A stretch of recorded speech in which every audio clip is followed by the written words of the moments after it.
My name is Madeline, 33 years old. Sign this contract right now, or leave my son, my future mother-in-law.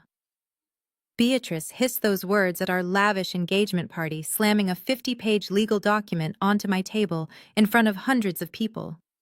She thought she had cornered a helpless orphan with a failing business. She demanded I sign away my rights, assuming I was just a gold digger desperate for her family name. But as I flipped through the heavy contract, my eyes landed on a very specific string of numbers. Her bank was secretly holding my hidden trust fund, and she was trying to force me to waive my right to ever audit it. They had absolutely no idea what they had just started.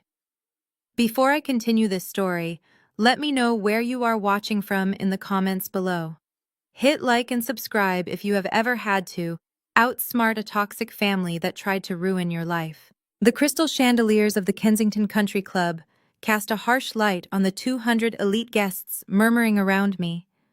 Waiters in white gloves froze in place holding silver trays of champagne. Preston, my fiancé, stood perfectly still beside his mother.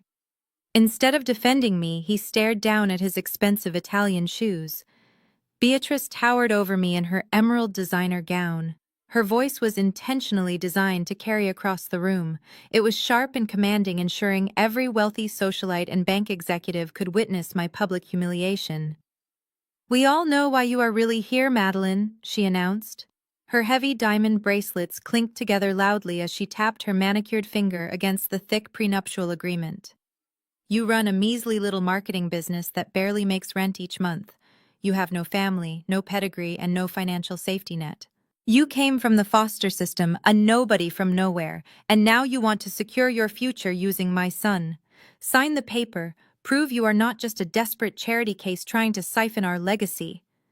My cheeks burned with intense heat as the wealthy crowd stared at me. I looked at Preston silently, pleading with him to intervene. He just shifted his weight, leaned in, and whispered that I should just do what she says to keep the peace. The sheer cruelty of her words echoed off the polished marble floors. She was intentionally dragging my painful childhood into the spotlight. She used my status as an orphan as a blunt weapon to strip away my dignity. I had built my digital marketing agency from absolutely nothing. I worked grueling 80-hour weeks to put myself through college without a single dime of help from anyone. I earned everything I had. But to Beatrice, I was nothing but a peasant muddying her pristine bloodline. I did not cry. Crying was a luxury I learned I could not afford a long time ago. Instead, I picked up the heavy brass pen she had slammed down next to the contract. The entire room held its collective breath. Beatrice smiled a triumphant, venomous smirk. She truly believed she had successfully broken my spirit. But rather than blindly signing, I decided to actually read what she had placed in front of me. I opened the heavy leather binder. I slowly scanned past the standard clauses about alimony and property division. My eyes moved quickly, processing the aggressive legal jargon carefully designed to leave me entirely destitute if the marriage ever failed. I turned page after page while Beatrice tapped her foot impatiently. Then I reached page 47, Schedule C, Miscellaneous Waivers. The text was incredibly dense, buried deep where nobody would ever bother to look. But a very specific sequence of 12 digits jumped off the crisp white page. I felt all the blood drain from my face instantly. My breath caught sharply in my throat. I knew that exact account number. It was permanently etched into my memory from the faded handwritten letters my late father had sent me before he passed away. It was a private trust fund account number. The paragraph clearly stated that by marrying Preston, I agreed to waive all liability and audit rights for any financial trusts managed by Kensington Regional Bank. Beatrice was not just trying to protect her son, she was trying to legally blindfold me. Why would a prenuptial agreement mention my deceased father's trust fund? I looked up from the pages. Beatrice was watching me with hungry, impatient eyes. She did not see a future daughter-in-law. She saw a legal loophole. I realized right then that this entire lavish wedding was nothing but an elaborate criminal setup. They were secretly stealing my entire inheritance right from me in plain sight. I closed the heavy leather binder with a loud snap. Without another word to Beatrice, I grabbed Preston by his tuxedo sleeve. My grip was tight enough to make him wince. I pulled him away from the prying eyes of his wealthy relatives, dragging him into the dim hallway outside the main ballroom. The heavy oak doors swung shut behind us, muting the jazz band inside. "What is wrong with you, Madeline?" he hissed, yanking his arm away and smoothing his jacket. "Are you trying to embarrass my mother in front of the board?" I stared at the man I was marrying. He looked perfect on the outside, but his eyes were cold. "I am not the one causing a public embarrassment, Preston," I replied, keeping my voice steady. "Did you even bother to read that document she threw at me? It is an absolute financial trap." He let out a mocking laugh. "Listen to yourself, Madeline. You sound completely paranoid right now. My mother is just doing her job to protect the Kensington Regional Bank corporate assets. It is standard operating procedure for a family of our status. You are blowing this out of proportion because you are intimidated by her. I am intimidated by the fact that my future husband expects me to sign away my legal rights without letting an independent counsel review it," I shot back. "She wants me to waive all liability. If this is just about protecting your assets, why does it require me to give up my right to sue your family bank?" Preston took a deliberate step closer, towering over me in an attempt to physically intimidate me. "Because you are being ungrateful." He spat out his voice, dripping with condescension. "My family is welcoming you with open arms. We are throwing you a $200,000 wedding. We are giving you a luxurious life you could never achieve on your own. And instead of saying thank you, you are out here playing the victim." His words were carefully designed to make me feel small. He was deploying the exact gaslighting tactics I had heard about, but never thought I would experience firsthand from the man I loved. He wanted me to doubt my own reality. He wanted me to feel like the crazy, irrational woman ruining a beautiful evening. "If you had nothing sinister to hide, you would not have ambushed me in front of 200 people," I said, refusing to back down. Preston crossed his arms tightly across his chest. "Honestly, Madeline, I am starting to think my mother was completely right about you. You come from nothing, and the second we put legal boundaries in place to protect our generational wealth, you throw a hysterical fit. It makes me wonder if you are just upset because you secretly wanted access to my money all along. If you loved me, you would sign the paper and prove you are not a cheap gold digger." The audacity of his accusation made my blood run cold. He was projecting his own family greed onto me. They were the ones plotting to keep me destitute while pretending to be generous benefactors, rescuing me from poverty. I took a breath, centering myself. I refused to let him see how badly his betrayal hurt my heart. I was not going to play into his convenient narrative of the hysterical fiancé. "I do not want a single dime of your money, Preston," I said, my voice dropping to a dangerous whisper. "I never asked for your generational wealth, but I do want to know one very specific thing." He glared at me in arrogant silence. "If this prenuptial agreement is truly only about protecting Kensington Regional Bank assets from me, then why does Schedule C demand that I waive all my audit rights to an external private trust fund?" I took a deliberate step closer, backing him right against the silk wallpaper. "And more importantly, Preston, why is my deceased father private trust account number explicitly listed in a document about your family money?" For a fraction of a second, the arrogant mask slipped entirely from Preston's face. His skin went pale as a ghost. His eyes darted frantically toward the heavy ballroom doors, as if he was desperately looking for his mother to come rescue him. His throat bobbed visibly as he swallowed hard. He opened his mouth to speak, but no words came out. The silence in the hallway was deafening. He knew. He knew exactly what they were doing to me. Without a single word of explanation, Preston aggressively shoved past my shoulder. He sprinted back into the crowded ballroom, letting the heavy oak doors slam shut in my face, leaving me completely alone in the silent hallway. The morning sunlight filtered through the cracked blinds of my modest one-bedroom apartment. I sat on my faded fabric sofa, clutching a mug of black coffee that had gone cold an hour ago. My eyes were burning from a completely sleepless night. I had replayed the exact look of absolute terror on Preston's face 1,000 times in my head. He was not protecting me, he was hiding something massive. My phone suddenly vibrated against the cheap laminate coffee table. The screen flashed with an incoming call from Caroline. She was Preston's younger sister and the ultimate golden child of the Kensington Empire.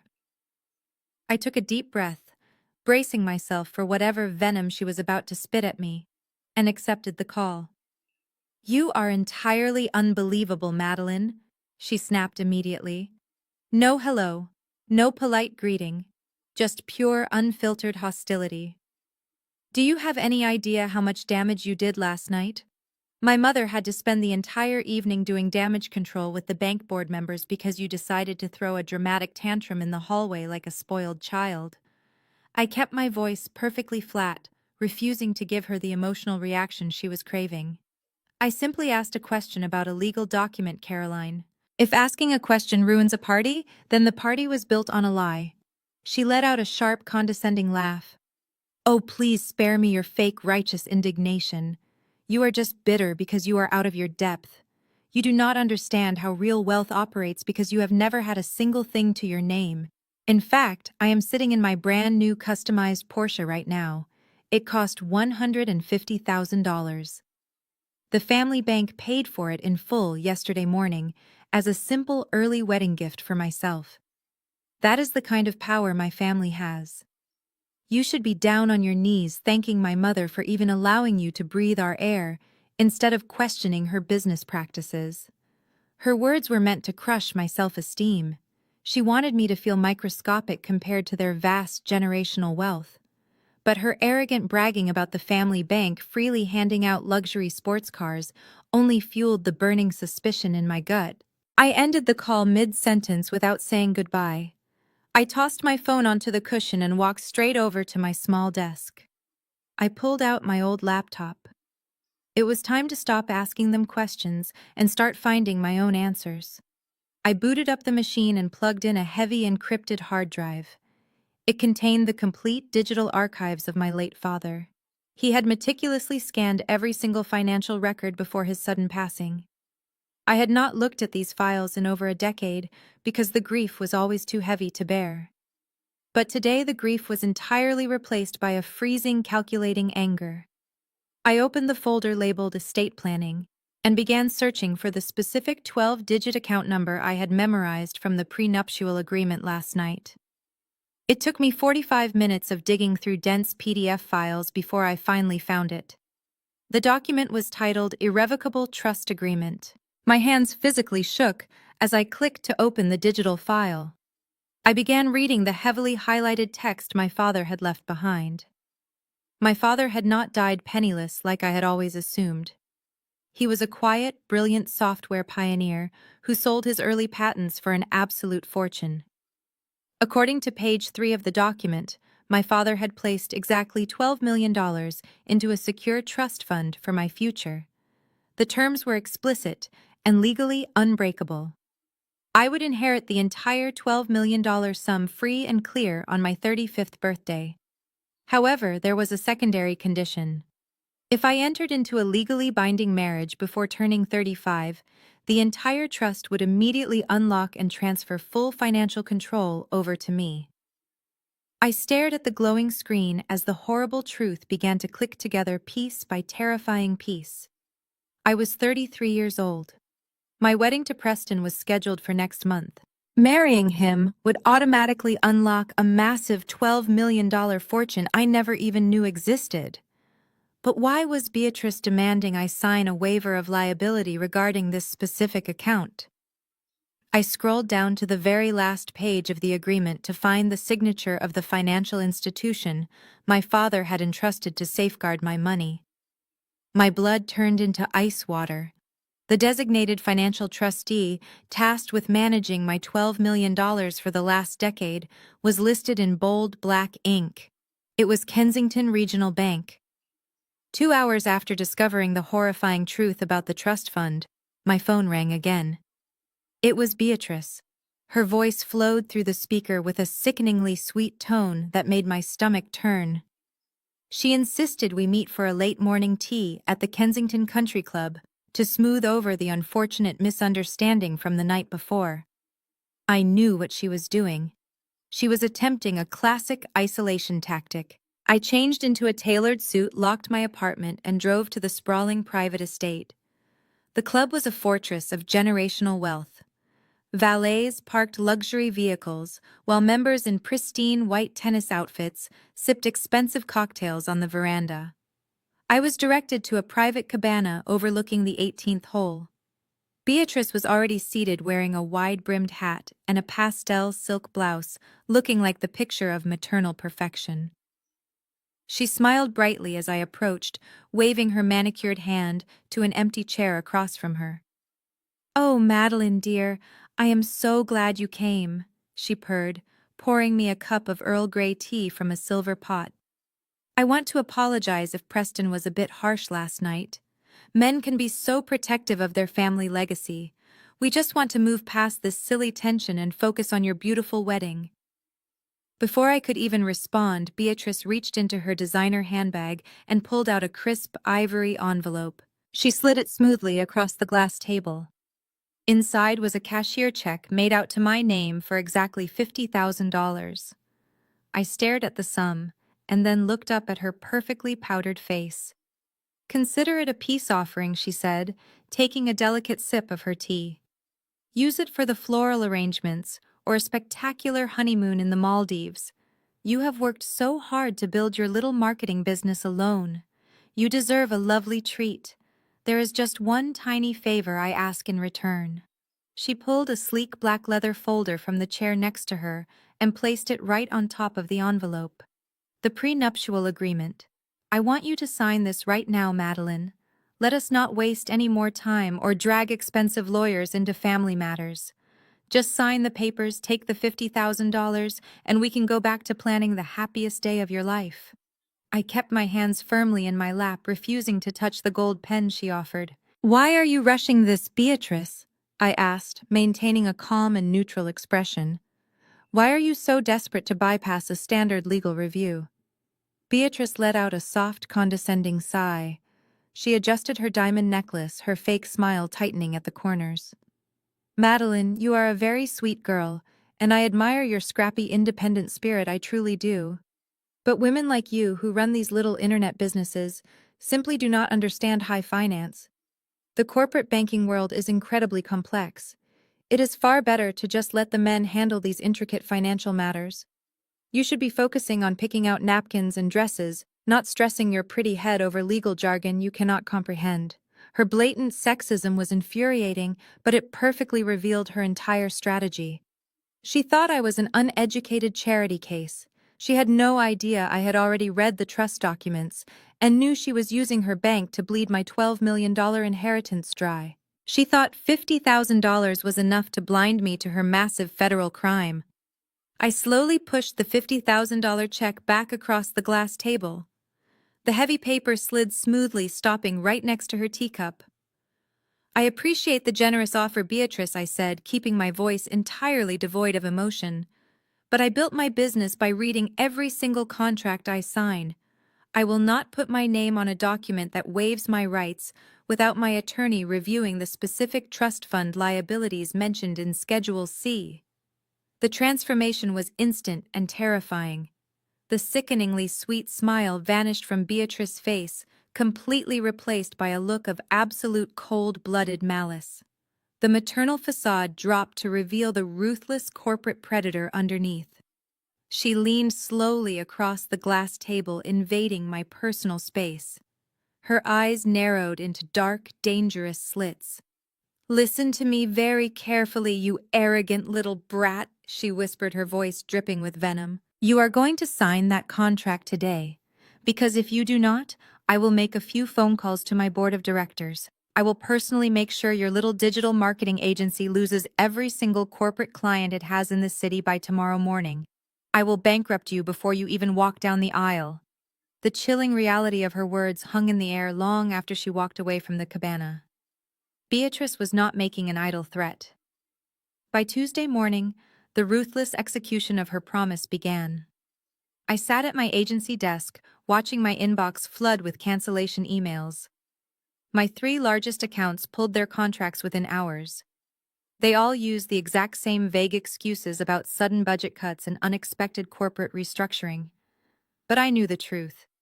Kensington Regional Bank held the commercial loans for all three of those companies. Beatrice was actively starving me out, weaponizing her financial power to force my compliance.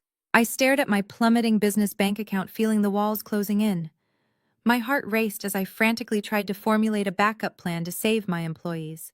She was systematically destroying the only source of income I had left. I was trapped. Just as the panic began to settle in, my office door swung open. Preston walked in holding a bouquet of expensive white roses, wearing a perfectly tailored suit and an expression of deep, manufactured concern. He placed the flowers on my desk and pulled me into a tight hug. He played the role of the sympathetic savior flawlessly. "I heard about your clients dropping you, Maddie," he murmured, stroking my hair. "I am so incredibly sorry.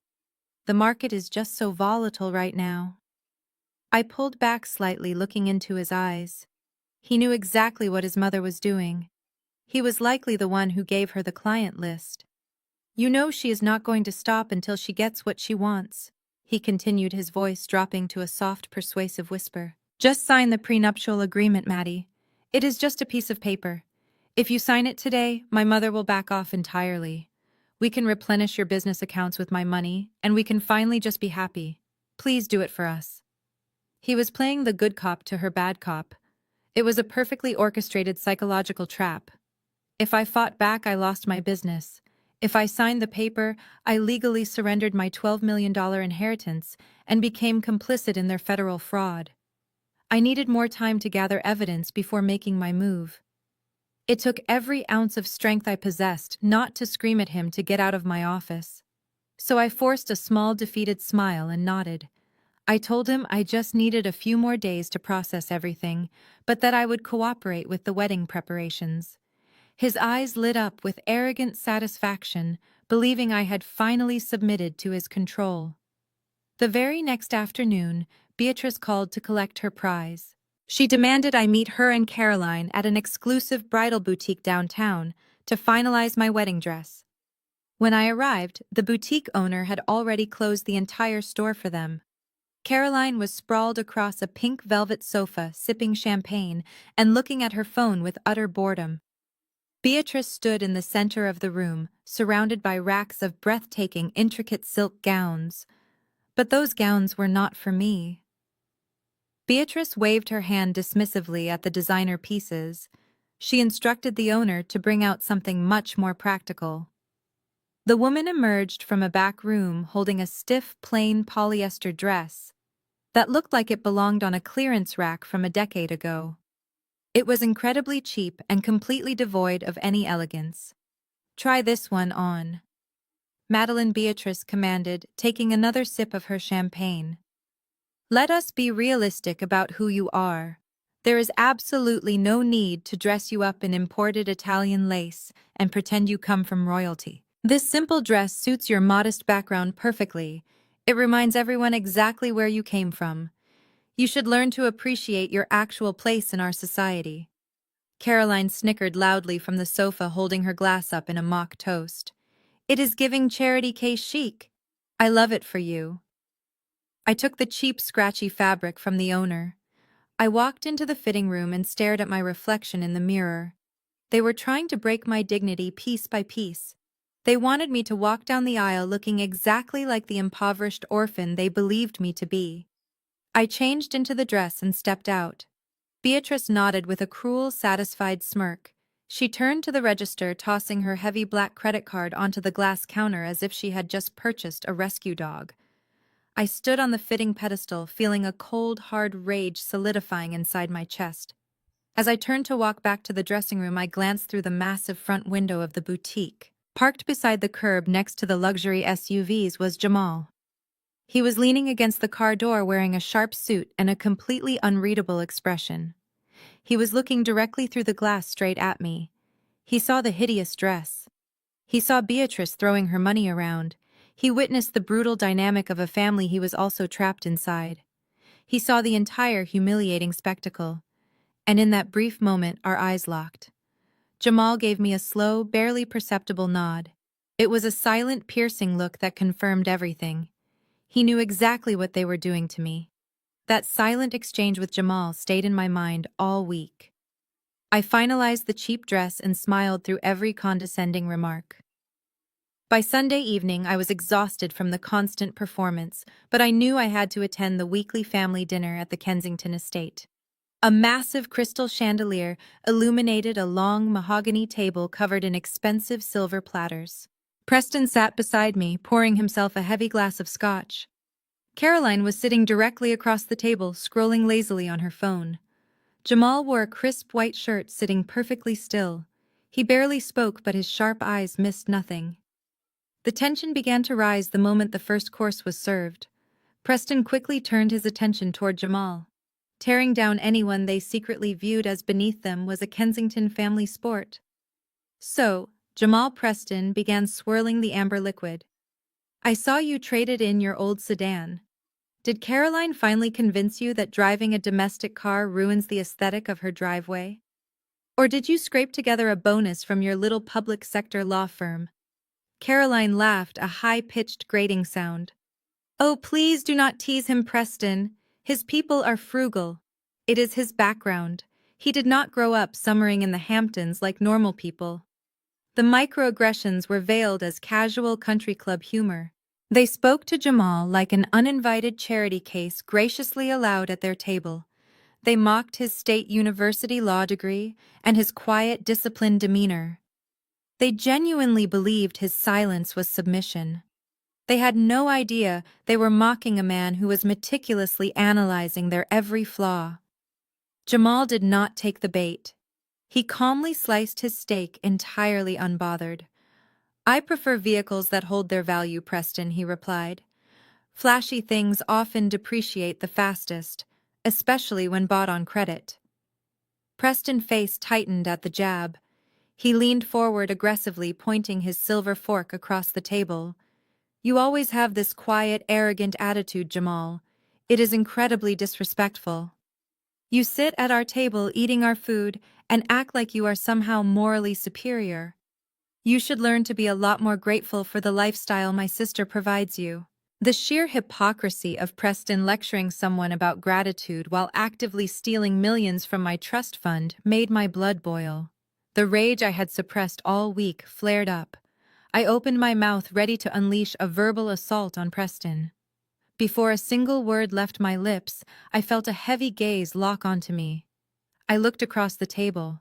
Jamal was staring directly into my eyes. His expression was completely blank, but he gave his head one microscopic shake. It was a clear, deliberate warning. Stand down. Do not blow your cover. I swallowed my anger, forcing my mouth shut. Jamal was playing a long game. If I exploded now, I would give them exactly what they wanted. I took a slow sip of water to calm down. Jamal turned back to Preston, offering a polite, chillingly empty smile. You are absolutely right, Preston. I have a lot to be thankful for. I am learning new things about this family every single day. Before Preston could respond, a silver spoon tapping against crystal shattered the tension. Beatrice stood at the head of the table. She offered a tight smile. All right, children, let us focus on happy things, Beatrice announced. I have some wonderful news regarding the wedding. I spoke with the event coordinator this afternoon. We are moving the date. Preston looked up, surprised. Moving it to when, Mother? Beatrice looked directly at me, her eyes dark and calculating. Next month. We are moving the wedding up to the second week of next month. A cold chill shot straight down my spine. My mind raced frantically. You cannot plan a society wedding of this scale in 4 weeks. Why the sudden rush, Beatrice? I asked, keeping my voice perfectly steady. Beatrice waved her hand dismissively.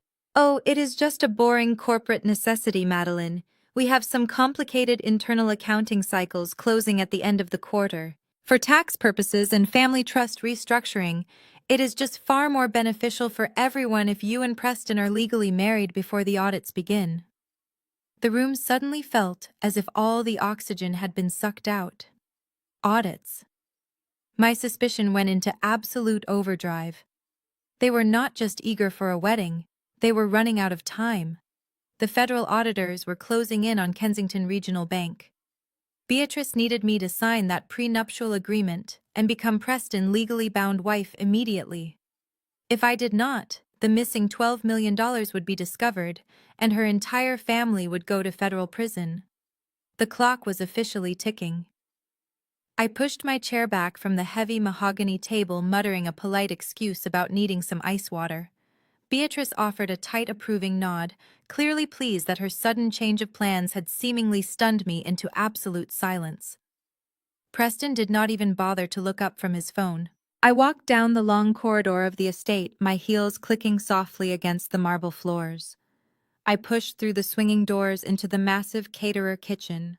The room was empty and gleaming with cold stainless steel surfaces. I leaned heavily against the marble island, gripping the edge until my knuckles turned completely white. I took a deep, shaky breath, trying to process the sheer magnitude of their deception. A federal audit. If the government was stepping in, it meant the bank was hiding something far worse than just my missing money. They were using my upcoming marriage as a literal human shield against federal prison. Before I could even pour a glass of water, the kitchen doors swung open with a soft swoosh. I quickly stood up straight, plastering on a fake smile, assuming it was one of the estate staff. But it was not a servant. It was Jamal. He walked in quietly, letting the heavy doors close completely behind him. He did not go to the refrigerator. He did not grab a glass. Instead, he walked directly over to the wall and systematically flipped 3 separate light switches, plunging half the kitchen into shadows. Then he stepped close to the island, standing just inches away from me. The passive, quiet demeanor he always wore at the dinner table vanished entirely. His eyes were sharp, calculating, and intensely focused. "We do not have a lot of time, Madeleine," he said, his voice dropping to a barely audible whisper. "They think I am in the bathroom, but Preston will start looking for you in exactly 2 minutes." I stared at him, my heart hammering against my ribs. "Jamal, what is going on?" I asked, keeping my voice equally low. "Why did you look at me like that at the bridal boutique?" He leaned closer, resting his hands flat on the cold marble counter. "Because I know exactly what they are doing to you. You think I am just some quiet lawyer who puts up with their casual racism for the free dinners. I am not. I am a forensic tax attorney for the state. I specialize in dismantling complex corporate fraud, and I have been watching the Kensington family finances very closely for the last 3 years. The revelation hit me like a physical blow. "You know about the trust fund," I whispered, my voice trembling slightly. "I know everything," he replied, his gaze unblinking. "I know your late father left you exactly $12 million. I know Beatrice has been charging phantom management fees to that account since you were 22. And I know that if you sign that prenuptial agreement next month, you will legally absolve them of a massive crime. They are cornering you, Madeleine, but you are not going to let them win." I felt a sudden surge of adrenaline mixed with pure terror. "How can I stop them, Jamal? Beatrice has already threatened to destroy my marketing agency. She took my biggest clients in a single day. If I fight back, she will bankrupt me before the wedding even happens." Jamal glanced quickly over his shoulder, checking the small window in the swinging kitchen doors. "You do not fight back yet," he instructed firmly. "You play the perfect compliant bride. You let them think they have completely broken you. While they are busy celebrating their victory, you gather the ammunition to bury them." He shifted his stance slightly, moving closer to where my designer purse sat open on the edge of the kitchen island. With a movement so smooth and practiced it looked entirely accidental, Jamal bumped his elbow against his suit jacket. A sleek black USB drive slipped silently from his inner pocket and dropped straight into the open compartment of my purse. He immediately stepped back, putting a polite distance between us. The loud sound of heavy footsteps suddenly echoed from the marble hallway outside. Preston was coming. Jamal turned toward the refrigerator, opening the stainless steel door and grabbing a bottle of sparkling water. The kitchen was suddenly flooded with bright artificial light from the fridge. Before walking back toward the dining room, Jamal paused right next to my shoulder. His voice was a cold, deadly whisper that sent shivers straight down my spine. "You are not the only one they are bleeding dry, Madeline. Plug that drive into a secure computer. Look at the folder labeled Internal Audits. And whatever you do, do not use their Wi-Fi." I walked out of the kitchen with my heart hammering against my ribs. I returned to the dining room and forced a smile at Beatrice. I told her I was feeling incredibly nauseous and needed to go home. Preston barely looked up from his phone, simply waving his hand to dismiss me. I walked out the heavy front doors and got into my car. As soon as I cleared the estate security gates, I reached into my purse. I felt the smooth, cold plastic of the USB drive Jamal had dropped inside. Jamal had warned me not to use their internet connection. I realized my own apartment network might already be compromised. I drove straight to a massive 24-hour electronics superstore.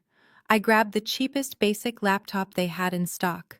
I paid in cash so the purchase could never be traced back to me. I drove back to my apartment and ran up the stairs. I immediately locked the heavy deadbolt and fastened the security chain. I pulled every single window blind tightly shut. The silence felt heavy. I sat down at my kitchen table and tore the cardboard box open. I booted up the cheap plastic laptop.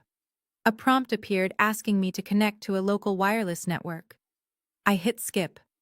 I made absolutely sure the machine was isolated from the internet just as Jamal had instructed. I took a deep breath. I pulled the black USB drive from my pocket and slid it into the side port. A small window popped up on the bright screen. I clicked it open.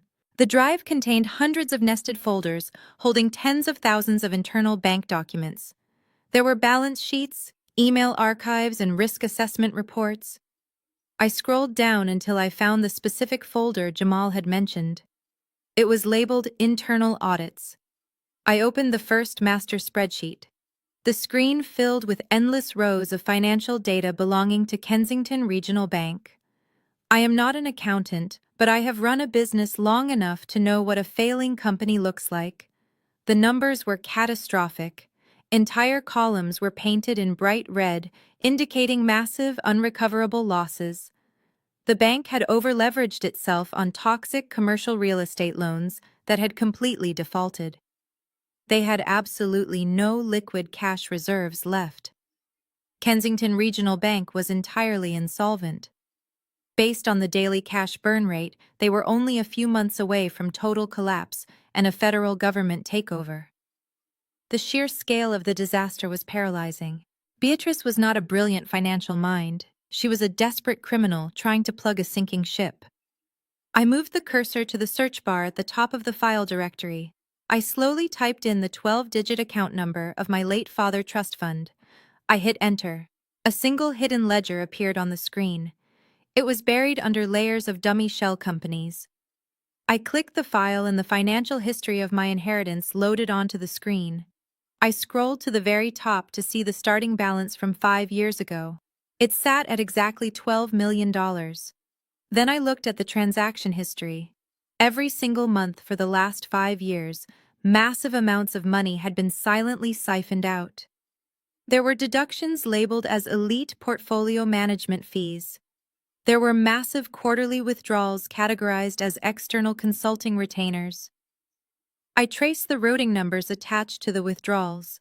The money was being wired directly into private holding accounts controlled entirely by Beatrice and Preston. They were using my inheritance as a massive illegal slush fund to artificially inflate the bank cash reserves and fund their lavish personal lifestyle. I scrolled all the way to the bottom of the long document to see the current available balance. The numbers staring back at me made me physically sick to my stomach. My $12 million legacy had been systematically bled dry. The final remaining balance was a meager $1.2 million. They had stolen almost $11 million from me. The prenuptial agreement was never about protecting their family wealth from me. They had no wealth left to protect. The contract was a calculated legal shield designed to trap me. By signing that paper next month, I would legally absolve them of the theft and grant them permanent ownership of the final $1.2 million. They were going to leave me completely destitute while they walked away free. I slammed the laptop shut. The sadness and confusion I felt earlier was completely gone. In its place was a cold, terrifying clarity. I was going to burn their entire empire to the ground. My chest tightened painfully as I stared at the glowing screen. I pushed the cheap plastic laptop away from me and gripped the edges of my small kitchen table. I was practically hyperventilating. The room spun slightly as the sheer audacity of their crime crashed over me like a heavy, physical weight.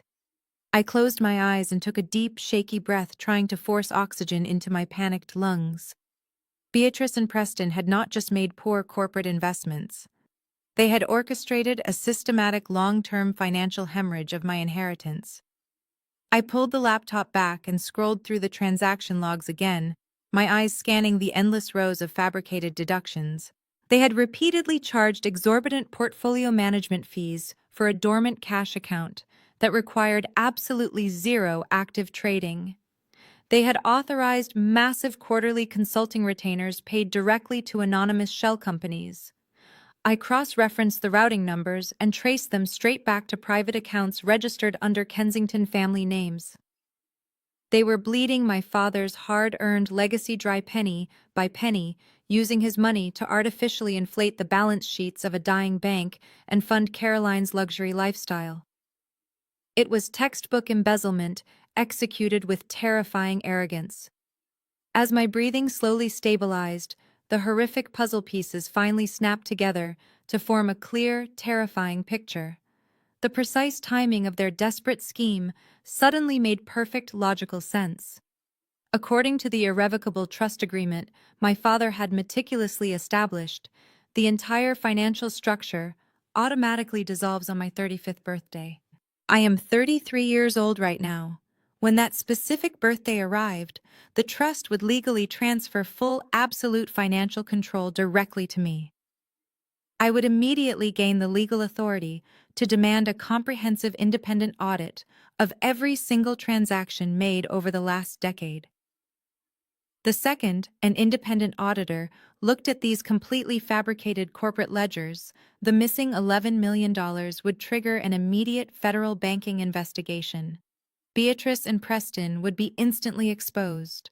They would lose their sprawling estates, their exclusive country club memberships, and their freedom. They were looking directly down the barrel of a massive federal indictment, and they knew their clock was rapidly running out. The federal regulators were already circling their insolvent bank, ready to tear their fraudulent empire down to the foundation. A cold, sickening realization washed over me regarding my entire relationship with Preston. Every memory I had of us was instantly tainted. He had not walked into my favorite local coffee shop 2 years ago by pure accident. He had not aggressively pursued me because he found me charming, or driven, or beautiful. I was a targeted mark. I was the naive orphaned girl with a massive $12 million target painted firmly on her back. He romanced me. He isolated me from my few friends, and he proposed to me purely as a strategic corporate acquisition. Every kiss was a calculation. Every romantic dinner was a business expense paid for with my own stolen money. The sudden, aggressive demand at the dinner table to move our wedding up to next month was not about end-of-year tax purposes or family trust restructuring like Beatrice had proudly claimed. The bank was collapsing far more rapidly than they had originally anticipated. They needed to legally neutralize me before the state regulators knocked on their heavy mahogany doors. I reached into my designer purse and pulled out the heavy leather binder containing the prenuptial agreement Beatrice had tried to bribe me into signing at the country club. I flipped past the early decoy pages and went straight back to the miscellaneous waivers hidden entirely at the very back of the document. I read the dense legal jargon again, but this time with my eyes completely open to their malicious intent. The clause did not just prevent me from suing the bank for alimony in the event of a divorce. The wording was explicitly engineered to legally merge my private trust fund directly into the general corporate assets of Kensington Regional Bank the very moment I became Preston's legally wedded wife. By putting my signature on that paper and saying "I do" at the altar, I would be permanently waiving my legal right to ever request a financial audit of my own inheritance. The entire marriage was nothing but a sophisticated legal cover-up for a massive federal crime. I was not being welcomed into their prestigious family as a cherished daughter-in-law. I was being recruited to be their unwitting accomplice and their ultimate financial scapegoat. They thought they had trapped a helpless victim, but they had actually handed me the exact weapon needed to destroy them. I had just shoved the cheap laptop into the hidden compartment beneath my floorboards when a rapid knock echoed through my apartment. I wiped my face, forcing my racing heart to slow down, and walked cautiously toward the front door. I checked the brass peephole. It was just Preston. He was standing in the dimly lit hallway holding a massive bouquet of red roses and a small black velvet jewelry box. I took one deep breath, burying my raging emotions behind a fragile, welcoming smile, and unlocked the heavy deadbolt. Preston stepped inside, sweeping me into a tight embrace that instantly made my skin crawl with revulsion. He smelled of cologne and desperation. "Maddie, I'm so sorry for all the pressure lately," he murmured, kissing my head with practiced affection. He opened the velvet box, revealing a diamond bracelet that cost more than my agency made in a year. "I bought this for you. I want you to know how much I love you. The stress of planning this society wedding is tearing us apart, and my mother is driving both of us crazy. Let us just end the madness right now." He fastened the cold diamonds around my wrist. "Let us elope tomorrow morning," he whispered, looking into my eyes with rehearsed devotion. "We can go straight to the downtown courthouse as soon as they open. Just the two of us. We will sign the marriage license and the standard prenuptial paperwork to keep my mother quiet, then fly to Paris. We do not need the country club or the 200 guests judging us. I really just want you." It took every ounce of willpower not to rip the bracelet off and scream the truth in his face. I was staring into the eyes of a man who had systematically stolen over $10 million from my deceased father. He used my stolen money to buy a bracelet to bribe me into signing away my right to report his felony. But Jamal had explicitly told me to play the compliant broken bride. So I let my shoulders slump forward in defeat. I forced hot tears to well up in my eyes. I leaned my head heavily against his chest, playing the exhausted, submissive fiancé perfectly.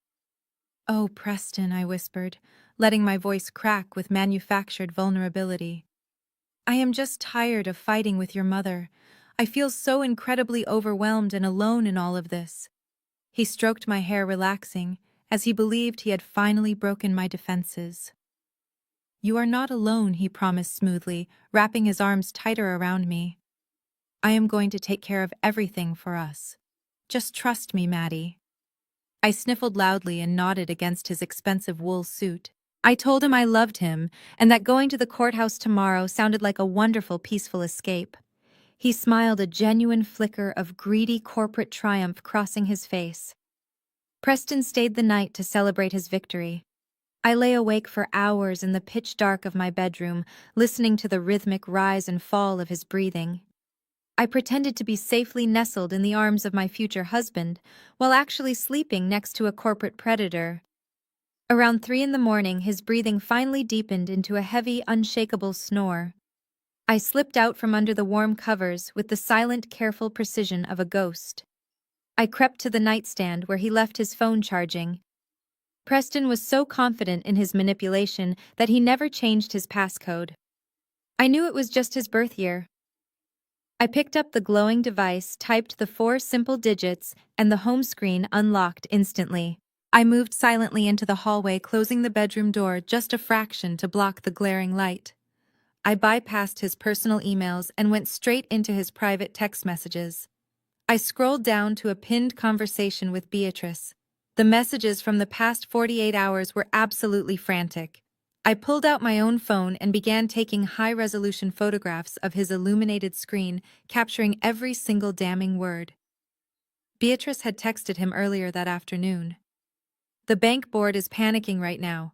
The state auditors requested our quarterly reserve logs today. We are out of time." Then I finally saw the final message Beatrice had sent him just moments before he knocked on my door. It was the absolute, undeniable smoking gun I desperately needed for the authorities. Beatrice had typed, Just get the arrogant bitch to sign the legal papers tomorrow morning, no matter what it takes. The SEC auditors are sniffing around the commercial accounts, and we need her trust fund legally merged by Friday, or we are both going to federal prison. The glowing letters on his phone screen burned into my retinas. I carefully slipped the device back onto the nightstand exactly where Preston had left it, making sure the charging cable was angled perfectly. I tiptoed out of the dark apartment, grabbing my car keys and stepping into the freezing night air. I had texted Jamal an hour earlier from my secure burner phone using a coded message we established. We agreed to meet at a rundown 24-hour diner 50 miles outside the city limits, far away from the Kensington Country Club crowd. I drove in complete silence, checking my rearview mirror constantly to ensure no headlights were trailing me. The neon diner sign flickered violently against the dark, isolated highway. I parked my car in the heavy shadows behind a rusting dumpster and walked inside. The place smelled strongly of stale coffee and fried grease. Jamal was already sitting in a back corner booth wearing a dark hooded jacket, completely blending into the worn vinyl seats. I slid into the booth across from him without saying a single greeting.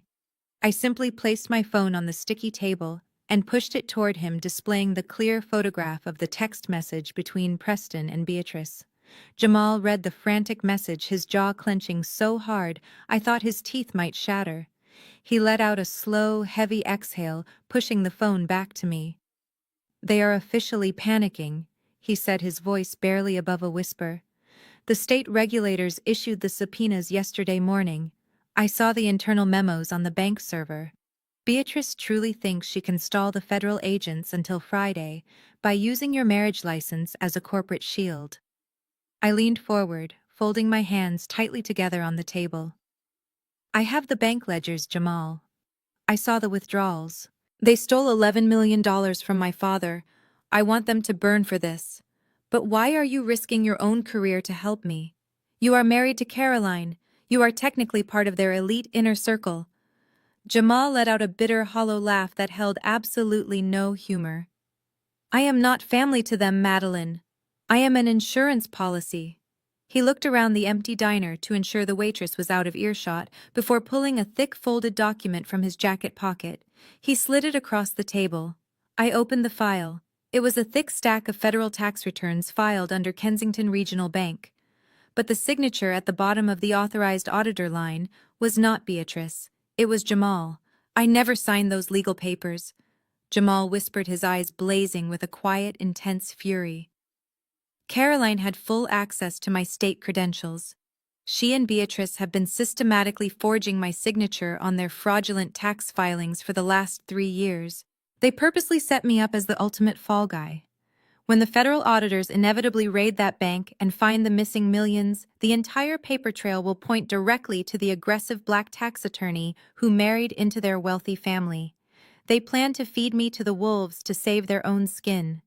If that corporate ship sinks, I am going straight to federal prison right alongside them." The sheer, calculated evil of their contingency plan left me completely speechless. They were using my inheritance as a massive financial slush fund and using Jamal as their disposable human shield. We were both nothing but pawns on their twisted chessboard. "We cannot wait for the state auditors to find the discrepancies," I said, my voice hardening with cold, absolute resolve. "If we wait, Beatrice will manipulate the narrative and destroy the files. We have to strike them first." Jamal nodded in absolute agreement. "That is the only way we survive this nightmare. We need to split the workload. I am going to use my internal access to compile a flawless financial trace. I will pull the digital metadata proving Caroline forged my signature, and I will map out the exact shell accounts holding your stolen money. I can build an airtight criminal case, but I cannot be the one to hand it over. If Beatrice catches me digging, she will destroy the evidence and frame me instantly." "I understand," I replied immediately. "You build the weapon. I will pull the trigger. I will take everything directly to the FBI and the Securities and Exchange Commission. I will secure the federal whistleblower protections to keep us safe." Jamal reached across the table and shook my hand. It was a solemn, binding pact between two survivors fighting for their freedom. He stood up, sliding out of the booth and pulling his hood back over his head. "Be incredibly careful, Madeline," he warned, his tone turning deadly serious. "Do not underestimate Beatrice. She is a cornered, desperate animal, and she does not trust you at all. She hired a ruthless private investigator to follow you starting yesterday morning. He is driving a dark gray sedan. From this second forward, you have to be flawlessly deceptive. One wrong look, one suspicious phone call, and she will know you are onto them." The drive home was incredibly agonizing.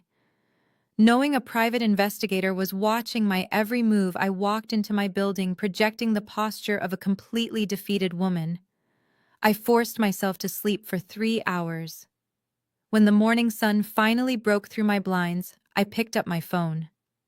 I dialed Beatrice. My heart hammered against my ribs, but I forced my voice to sound incredibly light and perfectly cheerful.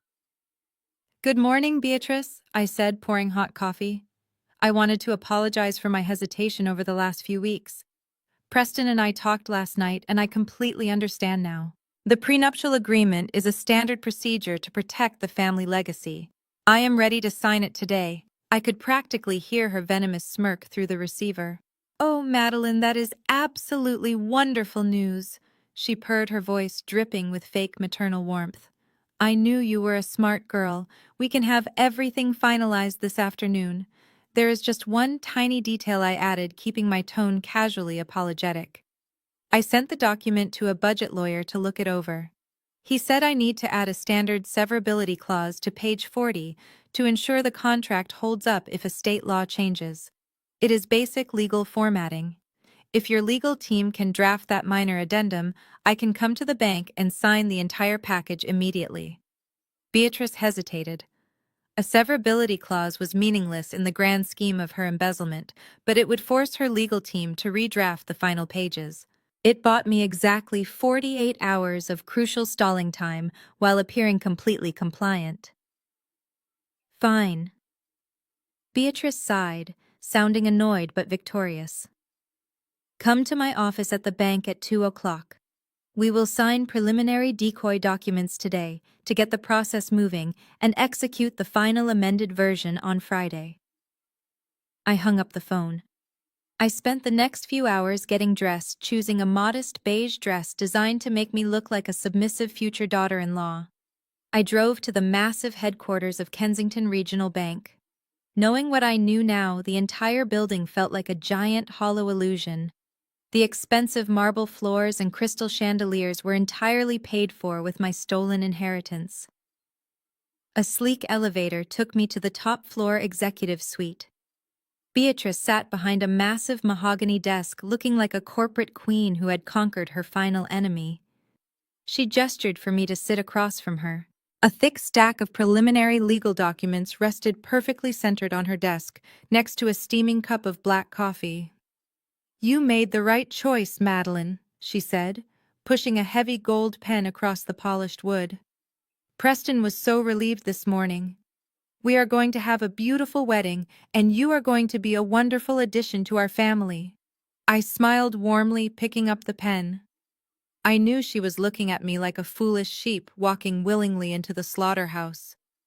I signed my name on the preliminary decoy documents, making sure my handwriting looked perfectly steady. Every stroke of the pen bought Jamal more time to extract the hidden financial routing numbers from the server down the hall. As I handed the signed papers back to Beatrice, I stood up slightly, adjusting my purse on my shoulder. I made sure my elbow jutted out just enough to catch the edge of her porcelain coffee cup. The cup tipped over, instantly spilling scalding hot black coffee all over the corner of her pristine mahogany desk. "Oh my goodness," I gasped, covering my mouth in manufactured horror. "I am so incredibly sorry, Beatrice. Let me get some paper napkins immediately." Beatrice jumped up from her leather chair, cursing loudly as the hot liquid narrowly missed her expensive silk skirt. She rushed toward the private executive bathroom attached to her office to grab some towels. The heavy wooden door clicked shut behind her. I had exactly 10 short seconds. I dropped the helpless act instantly. I pulled my cell phone from my pocket and leaned directly over her desk. The spilled coffee had ruined a stack of meaningless memos, but it exposed a thick manila folder she had desperately tried to hide underneath. The folder was flipped open. The document inside bore the unmistakable gold seal of the federal government. I quickly snapped 3 clear photographs of the crisp white page. It was a direct federal subpoena from the Securities and Exchange Commission, ordering Beatrice to surrender all offshore bank routing numbers by tomorrow morning. She was not just running out of time. The federal trap was already snapping shut entirely around her throat. I slipped my phone back into my pocket, remaining completely undetected. I walked out of the bank building with my heart pounding against my ribs. The digital photographs of the federal subpoena felt like a loaded weapon burning a hole in my pocket.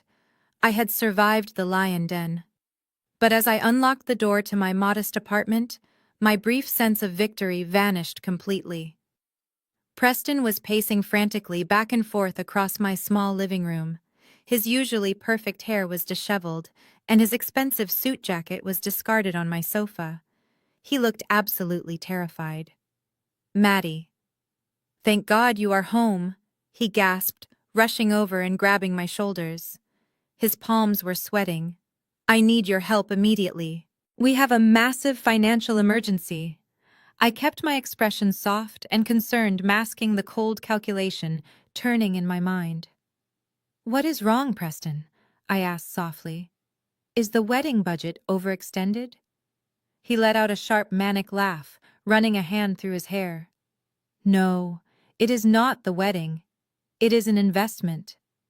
I had a massive short-term capital call on a commercial real estate startup.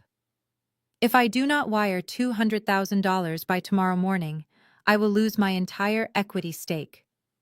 My trust funds are temporarily locked in the prenuptial escrow until Friday, so I cannot access my own cash. I need you to take out a home equity line of credit on your apartment right now." I stared at him, letting his incredibly audacious lie wash over me. A startup investment.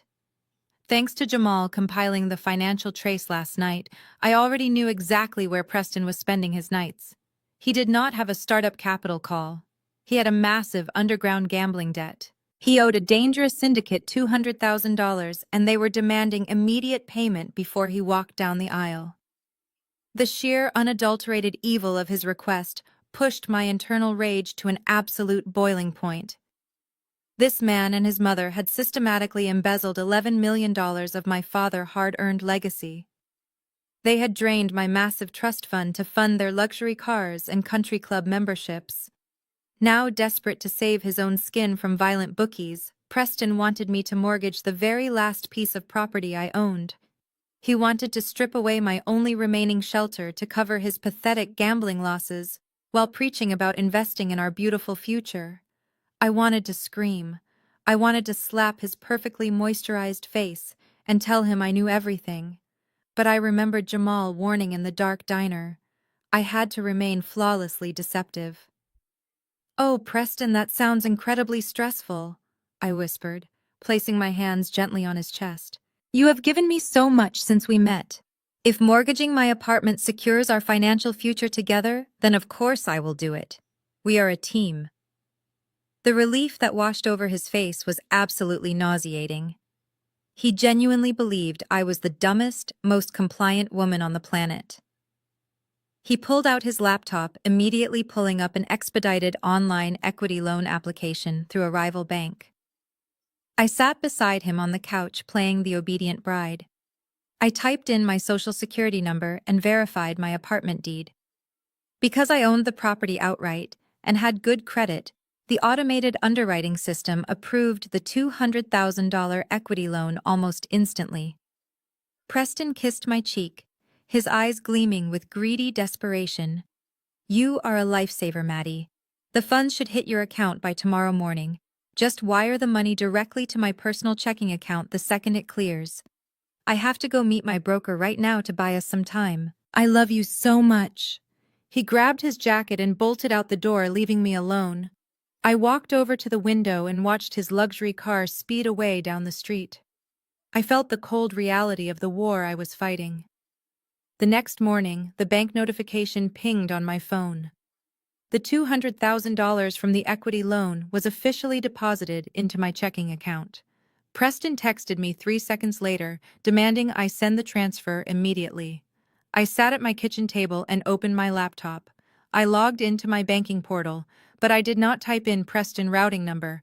Instead, I pulled up the secure contact information for the most ruthless, high-profile federal whistleblower attorney in the state.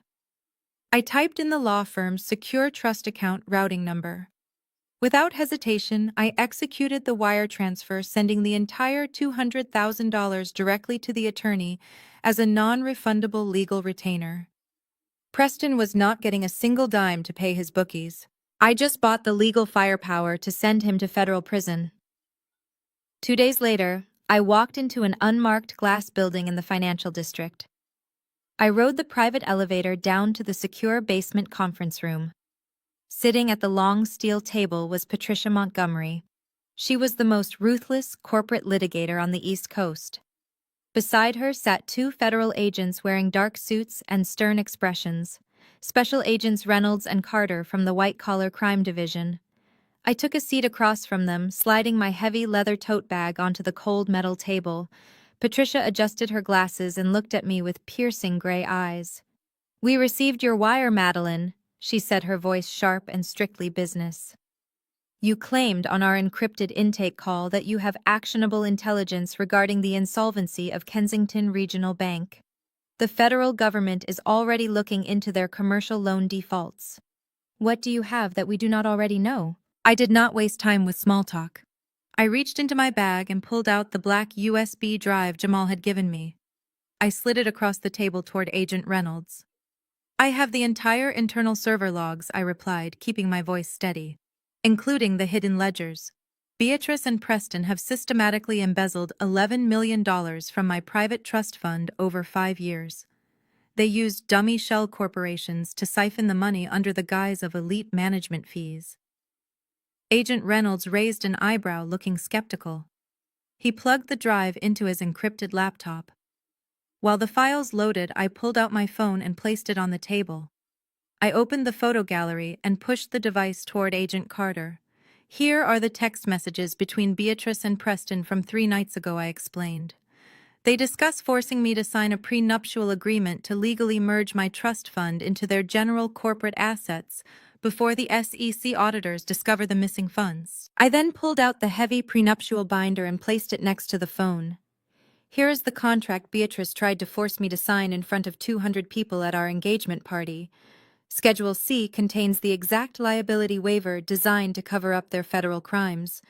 I also included photographs of a federal subpoena currently sitting on Beatrice's desk, which she is actively trying to hide from her board of directors." The room fell completely silent, except for the rapid clicking of Agent Reynolds' keyboard. He opened the files Jamal had meticulously organized. He cross-referenced routing numbers with the text messages and the clauses in the prenuptial agreement. As he scrolled through the endless rows of fabricated deductions, the skepticism on his face vanished entirely. It was replaced by a look of absolute stunned disbelief. He looked up at Patricia and then back at me. "I have been investigating corporate bank fraud for 15 years, Agent Reynolds said, his tone laced with genuine shock. "I have never seen a family act with this level of sheer, unadulterated arrogance. They are using your upcoming marriage to legally launder a massive federal felony. The paper trail your source compiled is flawless." Patricia leaned forward, clasping her hands together. Her eyes gleamed with the thrill of a guaranteed victory. "We have them, Madeline," she declared confidently. "The wire fraud, the embezzlement, the breach of fiduciary duty. We can freeze every single asset they own by tomorrow morning." I felt a massive wave of relief wash over me, but Agent Carter held up his hand, stopping the celebration before it could even begin. "We have a massive paper trail, yes," Agent Carter said, leaning back in his chair with a heavy sigh. "But Beatrice is a highly connected bank president with an army of defense lawyers. If we raid the bank right now based purely on these ledgers, she will immediately claim ignorance. She will blame the missing funds on rogue accounting errors, Or worse, she will pin the entire embezzlement scheme on her internal tax attorney. She will say she had no idea they were fraudulent. I felt my stomach drop recalling Jamal warning about how Beatrice had already forged his signature on the tax returns. She is setting up her son-in-law to take the fall, I told the agents. She forged his authorization. Exactly, Agent Carter replied, nodding gravely. White-collar cases require absolute proof of intent. If she can create reasonable doubt, she might avoid prison. We need something undeniable. We need Beatrice or Preston to publicly admit their specific intent regarding the trust fund manipulation. We need them to confess knowledge of the missing $11 million on tape or in front of credible witnesses. Without an admission tying them directly to the theft, the federal prosecutors will not authorize the immediate indictments. I left the federal building with my mind focused. The agents had drawn a clear line. I needed a confession. I needed someone in the Kensington family to admit they knew the money they were spending belonged to my deceased father. The opportunity arrived much faster than I had ever anticipated. The next morning, I sat in my quiet agency office. The phones were completely silent since Beatrice stripped away my corporate accounts. Suddenly, the glass door swung open with a violent crash. Caroline stomped into the room wearing massive dark sunglasses and clutching an expensive designer handbag. Her hair was disheveled and she smelled strongly of stale alcohol and expensive perfume. She slammed her handbag onto my desk and collapsed into the chair. "I need you to do your public relations magic right now, Madeline," she demanded, pulling off her sunglasses to reveal heavy dark circles. "I got pulled over last night in the Hamptons. The officer gave me a ridiculous driving under the influence charge. A local blogger got a photograph of my car being towed and is threatening to publish it. I need you to bury the story immediately." I stared at her, feeling a surge of adrenaline. I slowly slid my cell phone closer to the center of the desk, casually tapping the screen to silently activate the voice memo recording application. I kept my face entirely neutral. "Caroline." "That sounds like a serious legal issue," I said. "My agency handles corporate marketing, not personal crisis management. A specialized crisis firm requires a massive retainer for something like this." Caroline let out a sharp, grating laugh. "A retainer? Are you completely insane? You are going to do this for free because you are practically family now." She leaned forward, pointing a manicured finger directly at my face. "Let us be entirely clear about our dynamic, Madeline. You are the help. You are a nobody lucky to be marrying into financial royalty. My family is giving you a life you do not deserve. Doing me this favor is the least you can do to repay us." Her words were laced with an entitlement so deeply ingrained it was physically nauseating. She truly believed I was nothing more than an unpaid servant indentured to her family through my upcoming marriage to Preston. I forced a tight, compliant smile, nodding slowly as if her insults had put me in my place. "You are right, Caroline," I replied smoothly. "I apologize. I will handle the blogger and bury the story for you. But if I need to pay off this blogger to kill the photograph, I need to know where the funds are coming from. My agency accounts are low right now. Should I ask Preston to wire me the cash?" Caroline rolled her eyes, letting out an exasperated sigh. "Preston is broke right now. He gambled away his quarterly allowance again. Do not bother him. Just use the family slush fund. My mother handles all the discretionary spending from there." I leaned in just slightly, ensuring the microphone on my phone picked up every single syllable. "The family slush fund," I asked, feigning innocent confusion. I did not realize Kensington Regional Bank had a designated fund for personal public relations crises. "Is that a corporate bank account?" Caroline scoffed loudly, completely oblivious to the massive trap closing around her throat. "Oh, please, Madeline, do not be so naive. It is not a corporate account. It is some dead guy private trust fund that my mother manages. He died years ago and left it to some clueless relative. My mother has been using it as our own personal limitless slush fund for the past 5 years to keep our lifestyles afloat while the bank restructuring happens. Just send the blogger payoff invoice directly to her and she will authorize a fake management fee withdrawal from the trust to cover it. She does it literally every single week." My breath caught in my throat. I could not believe she had just handed me the exact weapon I needed on a silver platter. Her sheer arrogance had completely blinded her to her own criminal exposure. "Thank you, Caroline," I said, my voice steady and cold. "I will get to work on this immediately." She stood up, putting her sunglasses back on. "See? I knew you could be useful to us," she smirked, turning and walking out of my office. The moment the glass door clicked shut, I reached out and stopped the recording. I looked down at the digital audio file saved on my screen. Caroline had just explicitly confessed to the systematic embezzlement of my inheritance on tape. The federal agents now had the undeniable proof of criminal intent. The Kensington family empire was officially over. I quickly forwarded the audio file to Patricia. Within an hour, Agent Reynolds confirmed the warrants were officially signed by a federal judge. The trap was set. I just had to attend the rehearsal dinner and let the Kensington family dig their own graves. The following evening, I walked into the grand ballroom of the Grand Regent Hotel. The rehearsal dinner was a spectacular display of stolen wealth. Massive floral arrangements covered the five-star venue. Crystal chandeliers illuminated a room filled with 150 powerful VIP guests. Beatrice had invited the entire bank board of directors along with local politicians. It was a massive public relations event designed to project absolute financial stability right before the auditors arrived. Preston stood near the ice sculpture holding champagne and laughing loudly with a state senator. He looked incredibly arrogant. He genuinely believed his gambling debts were covered by my apartment mortgage, and his marriage would permanently wash away his crimes. Seeing me enter, he walked over and placed a possessive hand on my lower back. He played the devoted fiancé flawlessly, kissing my cheek and parading me around the room like a newly acquired corporate asset. Beatrice was holding court at the head table. She wore a stunning silver gown that probably cost more than my entire college tuition. She looked completely triumphant. She truly believed she had successfully broken my spirit and secured her illegal slush fund forever. From across the room, I caught Jamal's eye. He was standing quietly near the bar, sipping a club soda. He gave me one microscopic nod. It was the signal. The federal agents were in position outside the building, waiting for my cue. As the first course was being served, I quietly excused myself from the crowded table. I navigated through the sea of wealthy guests and walked down the long marble hallway toward the ladies' restroom. I pushed through the heavy wooden doors and walked over to the gilded mirrors, taking a deep breath to steady my racing heart.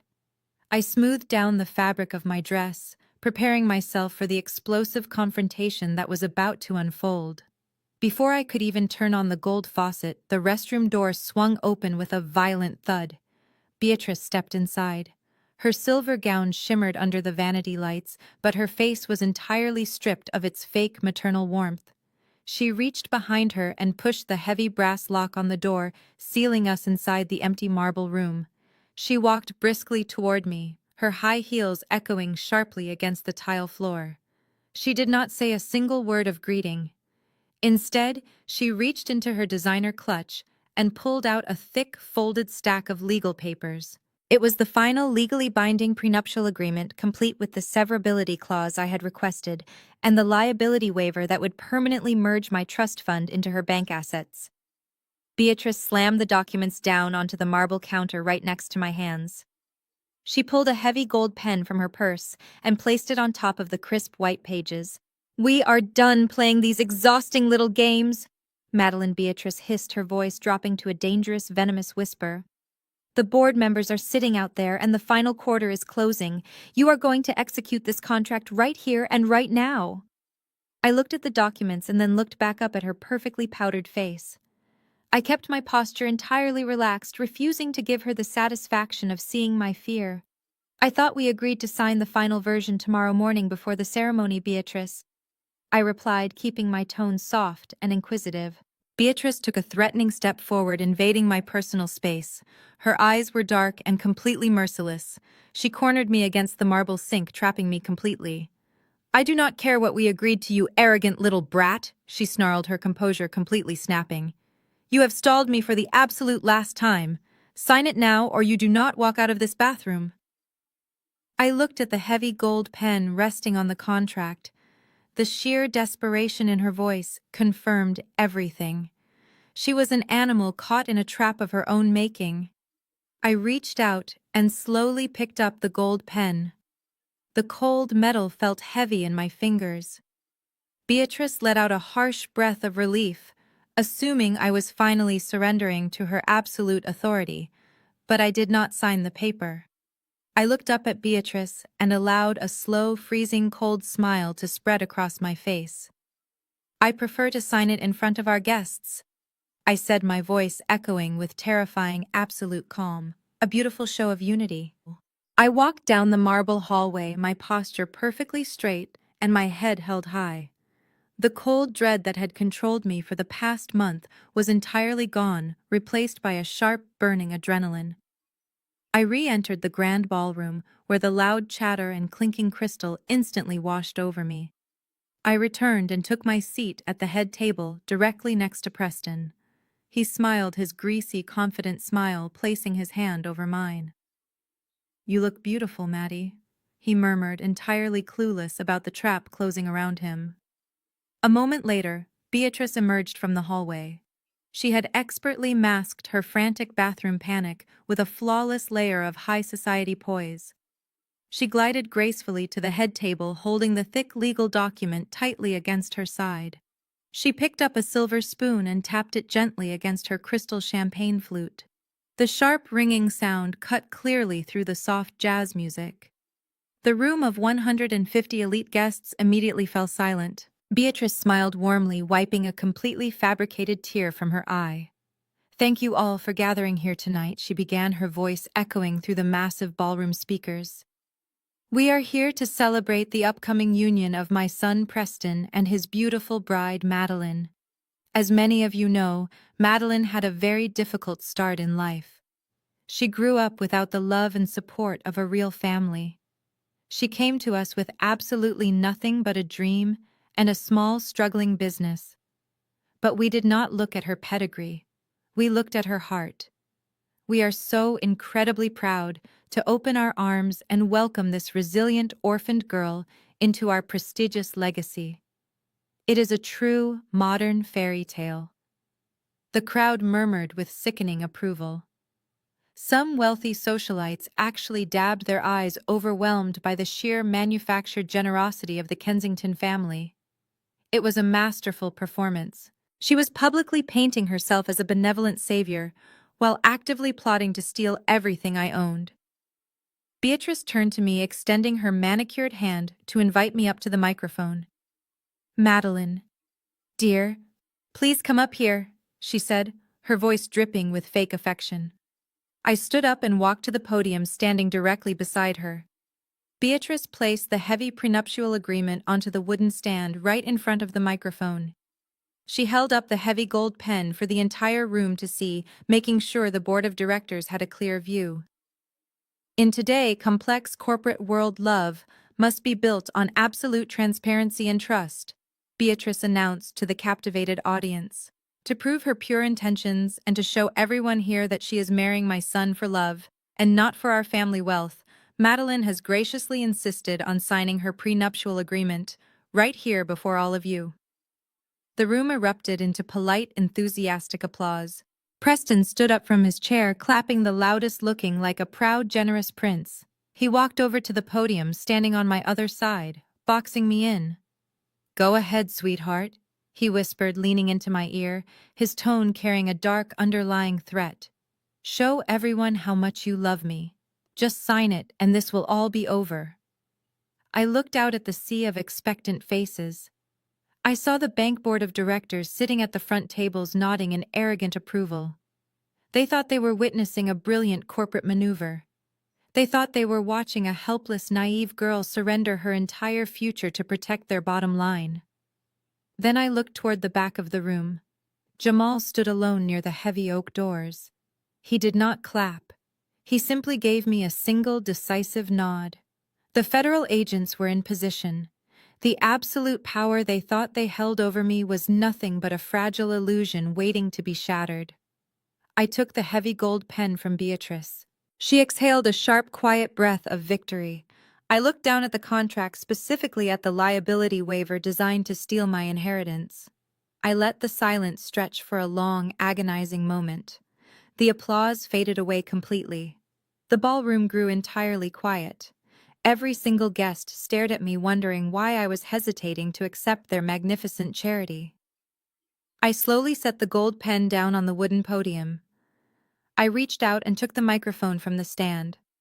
I turned my body slightly, ignoring Beatrice completely, and locked my eyes directly onto Preston. My voice was calm, cold, and amplified across the massive room. "I will gladly sign this contract, Preston," I said, watching the color instantly drain from his face. "Right after you explained to me and your entire board of directors exactly where my $10 million went." The absolute silence in the grand ballroom was so profound that I could hear the sharp intake of breath from the state senator sitting 2 tables away. Beatrice stood completely frozen beside me. The color drained from her powdered face, leaving her looking like a ghost. Her manicured hand gripped the edge of the wooden stand so tightly that her knuckles turned stark white. She opened her mouth to speak, but her throat simply could not form the words. She knew I had completely cornered her. I did not scream. I did not cry or throw a dramatic tantrum like Preston always accused me of doing. Instead, I reached down into my heavy leather tote bag, resting near my feet. With terrifying calmness, I pulled out a thick, bound stack of printed financial ledgers. I lifted the microphone and stepped slightly away from Beatrice to ensure my voice would project perfectly across the room. I opened the first page of the ledger. I looked directly at the front table where the bank board of directors were seated. "Gentlemen," I said, keeping my tone conversational and ice-cold, "you have been led to believe that Kensington Regional Bank is navigating a minor liquidity issue. You are being lied to. This family is insolvent, and they have been actively embezzling funds to hide their massive commercial loan defaults." I looked down at the highlighted lines on the paper. On October 4th of last year, Beatrice authorized a phantom management fee withdrawal of $450,000 from my private irrevocable trust. That money was wired directly to an offshore shell corporation registered under Preston's name. On January 12th, another withdrawal of $600,000 was categorized as a consulting retainer. That money went straight toward paying off Preston's massive underground gambling debts. The ballroom erupted into a chaotic symphony of gasps and frantic whispers.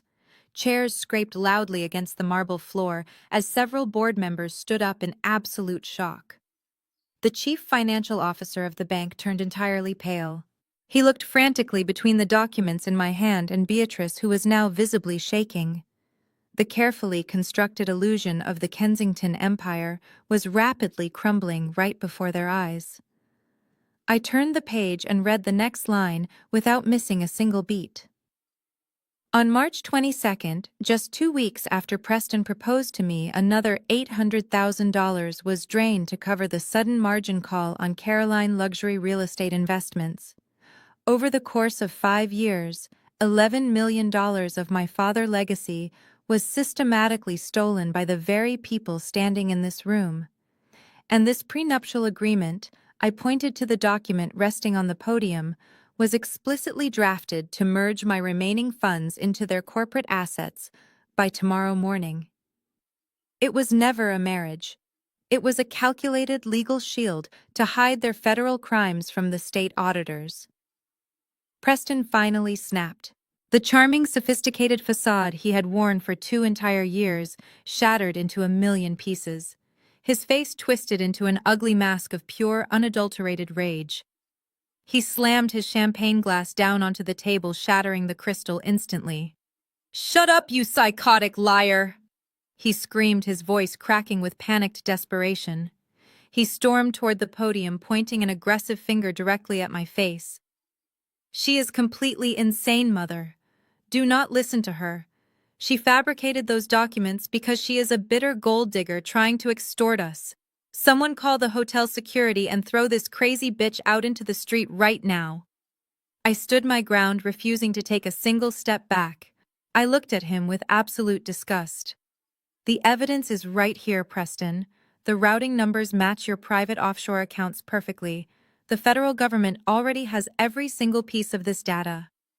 The mention of the federal government pushed Preston over the edge of sanity. He realized his money, his freedom, and his reputation were entirely gone. He let out a primal roar of fury. He lunged forward, closing the short distance between us in a split second. He raised his heavy right hand, pulling his arm back to strike me directly across the face. Several guests screamed in terror. I braced myself for the violent impact, but the blow never came. Before Preston's hand could even come close to my skin, a massive muscular arm shot out from the shadows behind the podium. A large hand clamped down around Preston's wrist with the unstoppable crushing force of a steel vice. The sheer momentum of the block stopped Preston completely dead in his tracks, making him gasp in sudden pain. Preston looked up, his eyes wide with shock. Standing directly between us, radiating a terrifying absolute authority, was Jamal. Jamal shoved Preston backward with such force that Preston stumbled, crashing heavily into the edge of the head table. The remaining champagne glasses shattered violently against the floor. Jamal did not flinch. He adjusted the cuffs of his crisp white shirt, pulling his jacket straight with the deliberate, terrifying precision of a predator who had finally cornered his prey. "Do not ever attempt to touch her again," Jamal stated, his voice a low, lethal rumble that carried clearly across the silent ballroom. He then turned his back completely on Preston, dismissing him as entirely irrelevant. Jamal stepped away from the podium, moving directly into the center of the room. He looked out at the sea of terrified, wealthy faces before his gaze locked squarely onto Caroline. She was sitting 3 tables away, her jaw completely unhinged in shock. The expensive designer gown she wore suddenly looked ridiculous against the backdrop of her impending destruction. And while we are discussing the end of fraudulent contracts, Jamal announced, his crisp, commanding attorney voice filling the massive space. "I have an announcement of my own regarding this family. As of 3 o'clock this afternoon, I have officially filed for divorce from Caroline Kensington." Caroline let out a loud, dramatic gasp, pressing her hand to her chest. "Jamal, are you insane?" she shrieked, her voice echoing shrilly over the soft jazz that was still inexplicably playing in the background. "You cannot divorce me. You have absolutely nothing without my family. You are living in a house my mother paid for." Jamal offered her a slow, chilling smile. "That is where you are entirely wrong, Caroline. I have everything. Because unlike the rest of your family, I am a forensic tax attorney who actually understands how to read a corporate balance sheet." He reached into his jacket pocket and pulled out a single neatly folded document, holding it up for the room to see. "I know exactly how you and your mother forged my signature on the state tax returns for the last 3 years. I know you attempted to set me up as the ultimate fall guy when the federal auditors eventually raided your failing bank. You thought I was just the quiet minority husband you could easily manipulate and discard." Caroline's face turned an ugly shade of red. She stood up violently, knocking her chair backward. "You are lying!" she screamed, pointing a shaking finger at him. "Mother, tell them he is lying. He is just a bitter gold digger trying to steal my money." "You have no money, Caroline." Jamal shot back, his voice cutting through her hysterics like a knife. "The cars, the jewelry, the Hamptons estate. It is all purchased with stolen funds. And because I actually know how the law works, I secured full federal immunity yesterday morning. I turned over every single one of your mother fraudulent ledgers directly to the Securities and Exchange Commission. I handed them the digital metadata proving your forgery. Your accounts are frozen. Your credit cards will decline by midnight. You are left with absolutely nothing." The realization hit Caroline like a physical blow. Her knees buckled and she collapsed back into her chair, letting out a hysterical, sobbing wail that echoed pathetically across the grand ballroom. The golden child was entirely broken, realizing her lifetime of unearned privilege was officially over. Beatrice finally snapped out of her paralyzed shock. The flawless high society matriarch completely unraveled, transforming into a cornered feral animal. Her chest heaved as she hyperventilated, her eyes darting frantically around the room at the board members who were already pulling out their phones to call their own defense attorneys. Security, Beatrice screamed, her voice cracking in pure desperation. Hotel security, get in here immediately. She pointed a violently shaking finger at Jamal and me. These people are insane. They are trespassing. Throw them out into the street. Arrest them for slander. I want them removed right now. She slammed her hand against the head table, causing the remaining silverware to clatter loudly. I am Beatrice Kensington, she roared at the top of her lungs, trying to force the room back into submission through sheer volume. I own this town. I will ruin anyone who listens to these disgusting lies. The heavy mahogany double doors at the back of the grand ballroom suddenly swung open with a massive resounding crash. Beatrice let out a sharp, victorious laugh, assuming her elite power had summoned the hotel guards to rescue her. See, she spat, glaring at me with absolute venom. You are finished, Madeline. But as the heavy doors swung wide, it was not the hotel security staff standing in the threshold. The men walking into the room were not wearing standard black hotel uniforms. They were wearing dark suits, rigid tactical vests, and navy blue windbreakers with bright yellow block letters printed clearly across their chests. FBI. At least a dozen federal agents flooded into the grand ballroom. Their heavy combat boots thudded in perfect unison against the polished marble floor, completely drowning out the soft jazz music that abruptly screeched to a halt. The sheer imposing presence of the FBI instantly shattered the fragile illusion of high society elegance. Wealthy guests scrambled backward, knocking over crystal champagne flutes and floral centerpieces in a desperate panic to get out of the way. The state senator, who had been laughing with Preston just 20 minutes ago, practically dove behind a heavy silk curtain to avoid being photographed near the incoming raid. The chief financial officer of the bank dropped his drink, watching his entire career evaporate right before his eyes. Agent Reynolds led the tactical formation. His face was set in a mask of absolute authority. He did not look at the frightened socialites or the panicked board of directors. His eyes were locked dead onto the head table. The agents marched straight down the center aisle, parting the sea of expensive designer gowns and tailored tuxedos like a massive, unstoppable wave. Beatrice stood frozen at the podium. The heavy gold pen she had tried to force me to use rolled off the slanted wooden surface and clattered uselessly onto the floor. As Agent Reynolds approached the steps of the elevated head table, Beatrice desperately tried to pull the shattered pieces of her elite persona back together. She stood up perfectly straight, raising her chin and glaring down at the federal agents with all the manufactured superiority she could muster. "Excuse me." Beatrice snapped, her voice trembling, but still laced with pure arrogance. "This is a highly exclusive private event. You cannot just barge in here and disrupt my rehearsal dinner. I demand to speak to the director of your field office immediately." Agent Reynolds did not break his stride. He walked directly up the short steps and stepped onto the stage, stopping just inches away from her. He pulled a thick, folded warrant from his jacket and held it up. Beatrice slammed her hand on the podium. "Do you have any idea who I am?" she screamed, her voice echoing wildly across the silent room. "I am the president of Kensington Regional Bank. I have the governor on speed dial."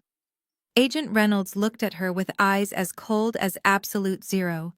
He calmly reached to his heavy tactical belt and unclipped a pair of solid steel handcuffs. "Yes, ma'am, I know exactly who you are," Agent Reynolds replied, his voice steady and devoid of any sympathy. "You are under arrest for wire fraud, embezzlement, and severe violations of the Federal Banking Act. Turn around and place your hands behind your back." Beatrice gasped, stepping backward until she collided hard against the catered buffet table. A silver serving tray crashed to the floor, sending expensive hors d'oeuvres scattering everywhere. Two female agents immediately stepped forward, grabbing her arms and swiftly pulling them behind her back. The loud, sharp click of the metal handcuffs locking around her wrists echoed through the microphone that was still switched on. The sheer humiliation of the moment was completely undeniable. The sound finalized the total destruction of the Kensington Empire. Across the room, Caroline was sobbing hysterically as another team of agents read her Miranda rights regarding the forged tax documents. The board members were already sprinting toward the emergency exits, dialing their criminal defense attorneys in an absolute frenzy. Preston watched his mother being dragged away in handcuffs. The arrogant, confident facade he had worn for his entire life evaporated. He realized there was no trust fund to steal and no corporate lawyers coming to save him. The harsh reality of a lengthy federal prison sentence crashed down on him. Preston's legs completely gave out. He dropped heavily to his knees right in front of me, tearing the fabric of his expensive custom tuxedo pants. He reached out with trembling hands, grabbing the hem of my dress. "Maddie, please." He sobbed hysterically, thick tears streaming down his perfectly moisturized face. "Please, you have to stop them. Tell them it was all a massive misunderstanding. I did not know what my mother was doing, I swear. I really love you, Maddie. You are the only good thing in my life. Please save me." I looked down at the pathetic broken man kneeling at my feet. The man who had planned to leave me destitute just to pay off his underground gambling debts. I felt absolutely nothing for him. I gently reached down and pulled the delicate fabric of my dress directly out of his desperate grip. I stepped gracefully over his trembling body, looking down at him one final time. "Enjoy your new prenup with the federal government," I whispered. I turned my back on Preston, leaving him sobbing on the marble floor. I walked out of the grand ballroom through the heavy oak doors and stepped into the cool night air. For the first time in over a year, my lungs felt completely clear. The heavy, suffocating weight of the Kensington family was permanently gone. The next morning, I woke up in my modest apartment. The sun was streaming brightly through the blinds. I walked into the kitchen, poured myself a cup of hot coffee, and grabbed the television remote. I turned on the major financial news network. The breaking news banner flashing across the bottom of the screen was written in bright red letters. It declared the complete federal seizure of Kensington Regional Bank. The news anchor reported that the bank president Beatrice Kensington and Vice President Preston Kensington had been arrested late last night on multiple federal charges, including wire fraud and massive corporate embezzlement. The camera cut to a live feed of the bank headquarters downtown. Yellow police tape surrounded the massive glass doors. Federal agents were actively carrying out heavy cardboard boxes filled with internal documents. The anchor announced that the bank stock, which had been artificially inflated for years, opened at absolute zero this morning. The market had completely wiped them out in a matter of hours. The prestigious financial empire they had used to terrorize and manipulate people was officially dead. I turned off the television and got dressed in a sharp, tailored suit. I drove downtown to the secure financial district and walked into the high-rise office of my attorney, Patricia Montgomery. She was already sitting at her large steel desk, reviewing a massive stack of legal injunctions. Jamal was sitting in the leather chair across from her, looking incredibly relaxed and sharply dressed. We exchanged a warm, triumphant smile. Patricia looked up and adjusted her glasses. "Good morning, Madeline," she said, her voice ringing with professional satisfaction. "The federal prosecutors move faster than I have ever seen. Beatrice and Preston were denied bail this morning. They are currently sitting in federal holding cells. That is exactly where they belong," I replied, taking a seat next to Jamal. "But what about my father trust fund? They stole $11 million. Is any of it actually recoverable?" Patricia handed me a thick legal document. "We filed an emergency asset freeze at dawn," she explained, tapping the paper. "Because we proved the embezzlement was directly tied to their personal holding accounts, the federal judge granted us immediate authorization to seize their remaining personal assets to repay your stolen trust fund. We just froze all of Beatrice offshore accounts. We are officially placing a lien on the massive Kensington country estate, and we are seizing Preston luxury penthouse." Jamal leaned forward, resting his elbows on his knees. "And do not forget the vehicles," Jamal added, his eyes gleaming with quiet justice. "The authorities are currently towing Beatrice imported sedans and Preston sports cars. Every single piece of luxury they bought with your money is being liquidated to restore your inheritance. They are left with absolutely nothing but the prison uniforms on their backs." I looked down at the asset seizure documents. The sheer magnitude of the justice being served was overwhelming. My father's legacy was not going to be squandered by greedy corporate criminals. I was getting everything back. Suddenly, my secure burner phone vibrated aggressively in my pocket. I pulled it out and looked at the screen. It was an unknown incoming number. I answered the call, putting the phone on speaker and resting it on the glass table between Patricia and Jamal. "Madeline, please, is that you?" A frantic, hysterical voice practically screamed through the small speaker. It was Caroline. "Yes, Caroline, it is me," I replied, keeping my voice entirely calm and detached. "Madeline, you have to help me." Caroline sobbed, her voice cracking with pure panic.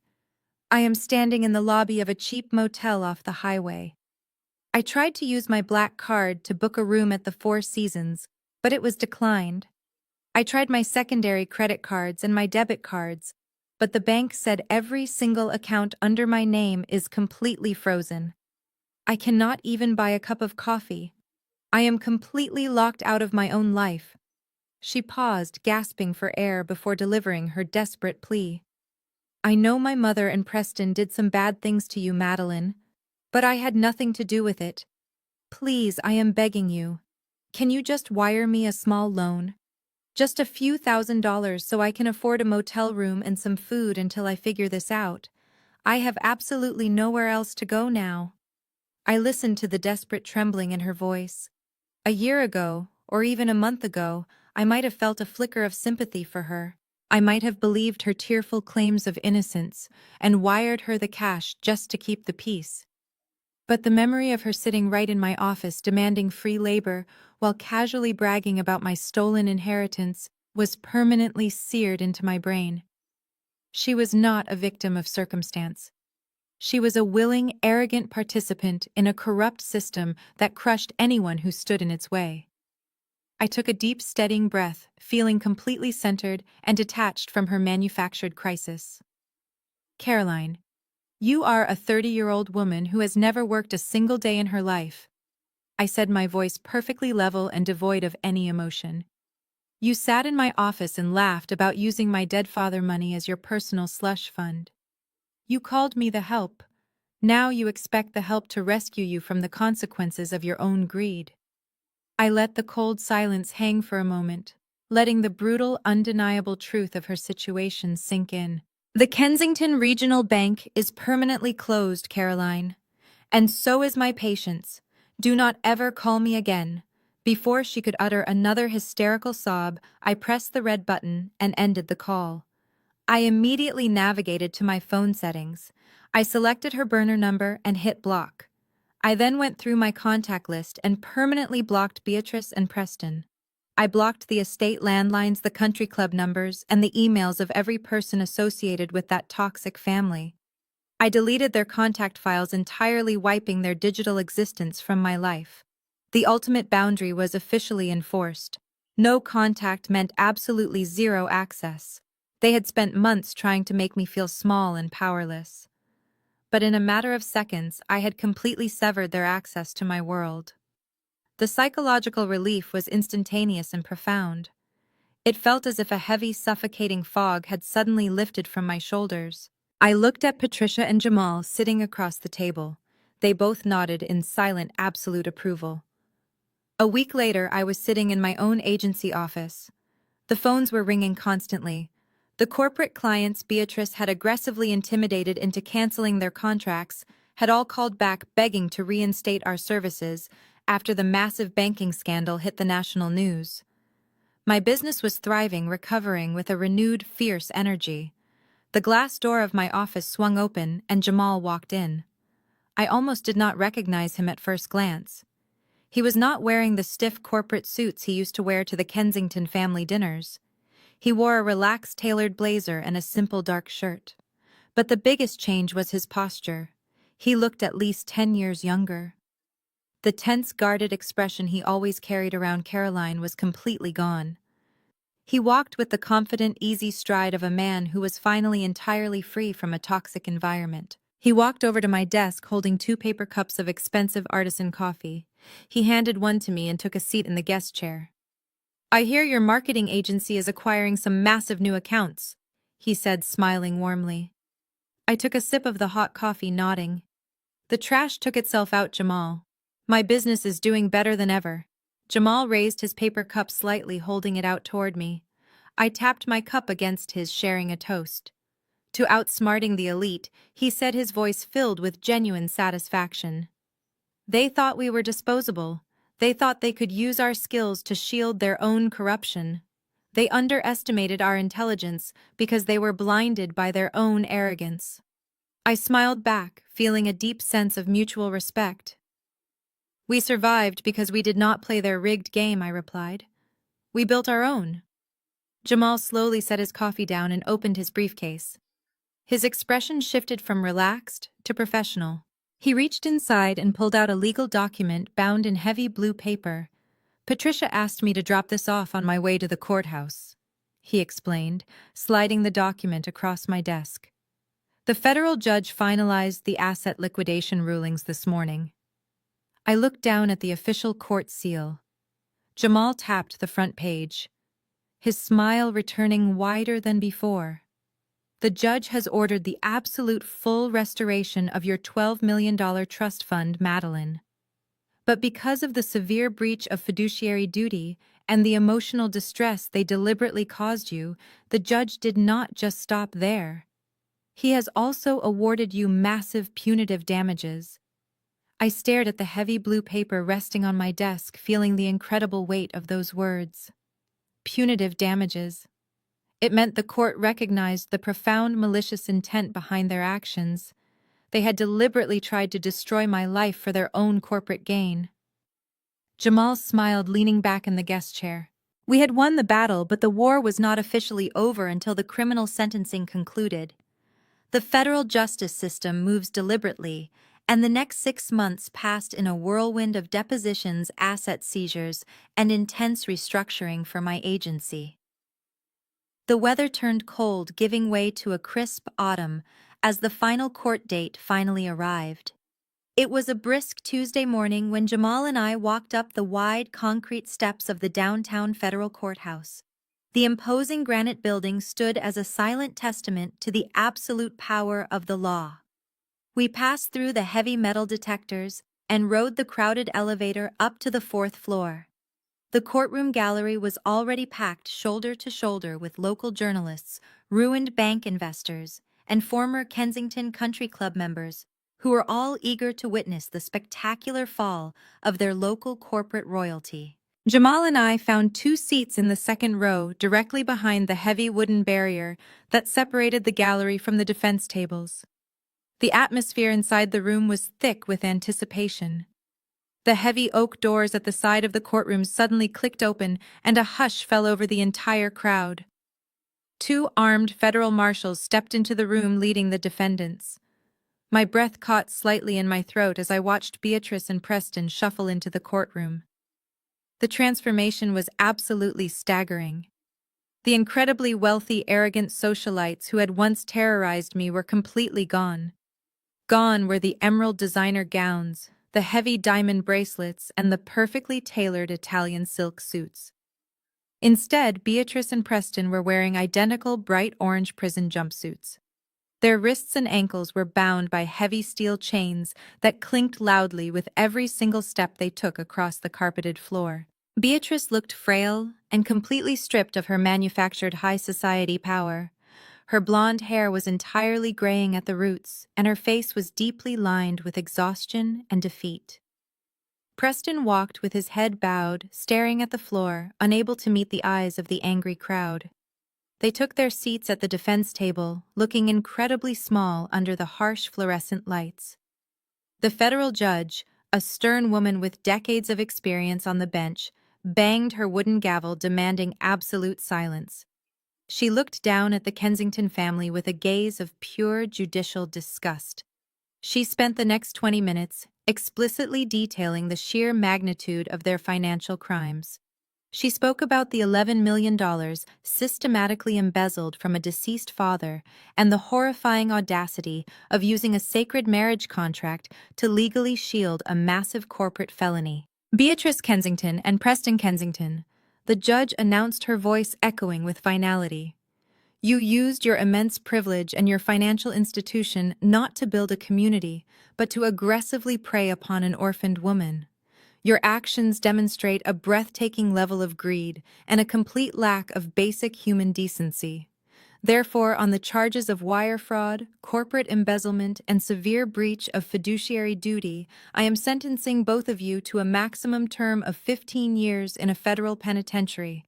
Furthermore, because of the predatory nature of your crimes, this sentence will be served without the possibility of parole.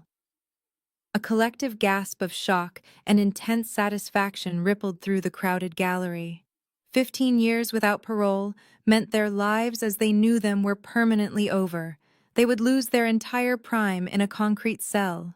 Preston immediately buried his face in his chained hands, his shoulders shaking violently as he broke down into loud, pathetic sobs. Beatrice, however, did not cry. As the federal marshals stepped forward to grab her arms and escort her away to begin her 15-year sentence, she slowly turned her head around. She looked past her defense attorneys and searched the crowded gallery until her eyes locked directly onto mine. For a brief second, I saw the desperate, shattered woman underneath the corporate predator. She was looking at me with wide, terrified eyes, silently expecting to see some small flicker of pity, or perhaps the submissive forgiveness she had always demanded from me. But I offered her absolutely nothing. I did not smile and I did not gloat. I kept my posture perfectly straight and my expression completely cold. Maintaining unbroken eye contact with the woman who tried to destroy my future, I simply gave her one small, definitive nod, acknowledging my absolute victory. The heavy wooden doors of the courtroom closed behind Beatrice and Preston, sealing their fate forever. I exhaled a breath I felt like I had been holding for 2 entire years. The Kensington nightmare was finally over. 1 exact year later, I stood on the balcony of a sprawling downtown penthouse event space, looking out over the glittering city skyline. I was no longer the exhausted woman fighting to keep a struggling digital marketing agency afloat in a cramped apartment. The federal court had transferred every single cent of my father's $12 million trust fund back into my name, along with a massive settlement from the liquidation of the Kensington estate. But I did not take the money and hide. I used it as a foundation. I took my small agency and transformed it into a towering corporate powerhouse. We now occupied 3 floors of a pristine glass high-rise right in the center of the financial district. But my mission had changed completely.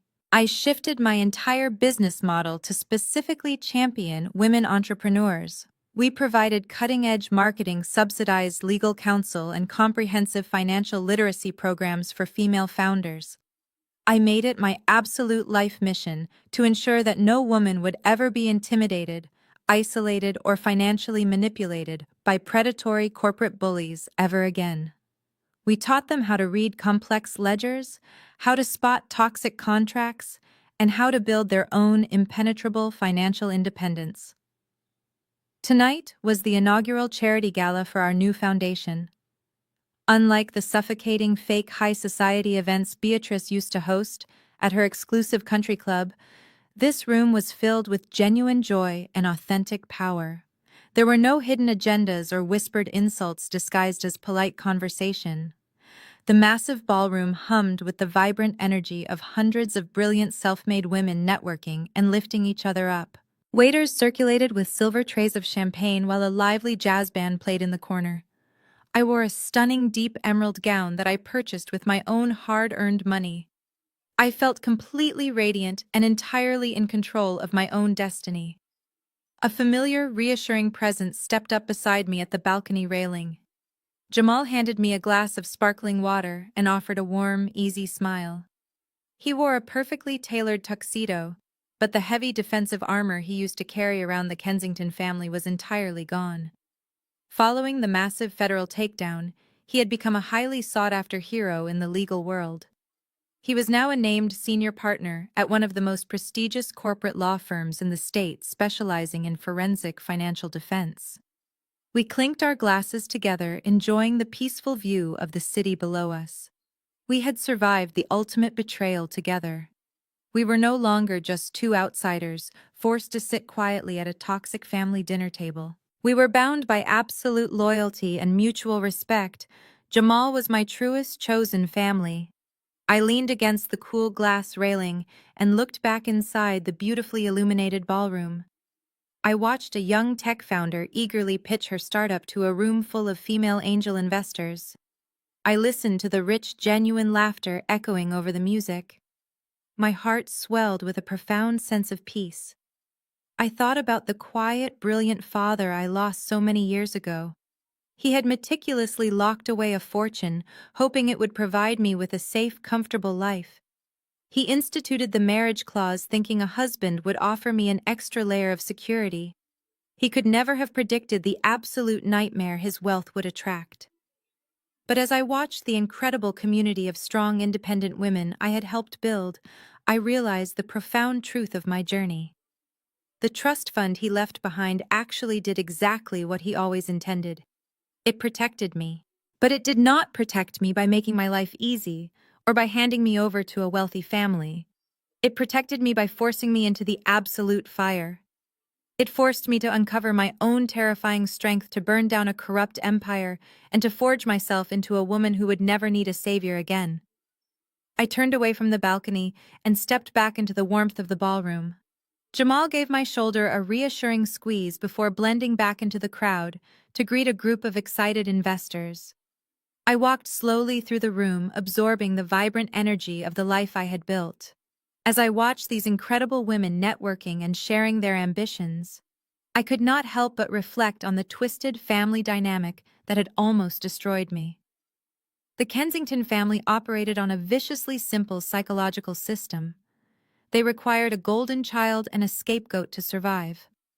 Caroline and Preston were the ultimate golden children. They were shielded from every single consequence, perpetually rewarded for their cruelty, and taught that the world was simply an endless bank account waiting for their command. But that golden pedestal was entirely made of fragile glass. When the federal hammer finally fell, their complete lack of resilience shattered them instantly. They had no idea how to exist in a harsh reality where they could not simply buy their way out of accountability. And then there was me. I was brought into their toxic fold specifically to be the ultimate scapegoat.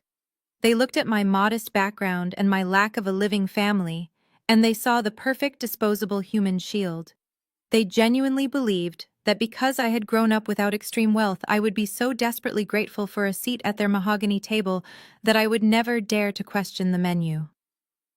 They expected me to blindly absorb their federal crime smile for the country club cameras and go quietly into the financial slaughterhouse. They weaponized my desire for a family against me.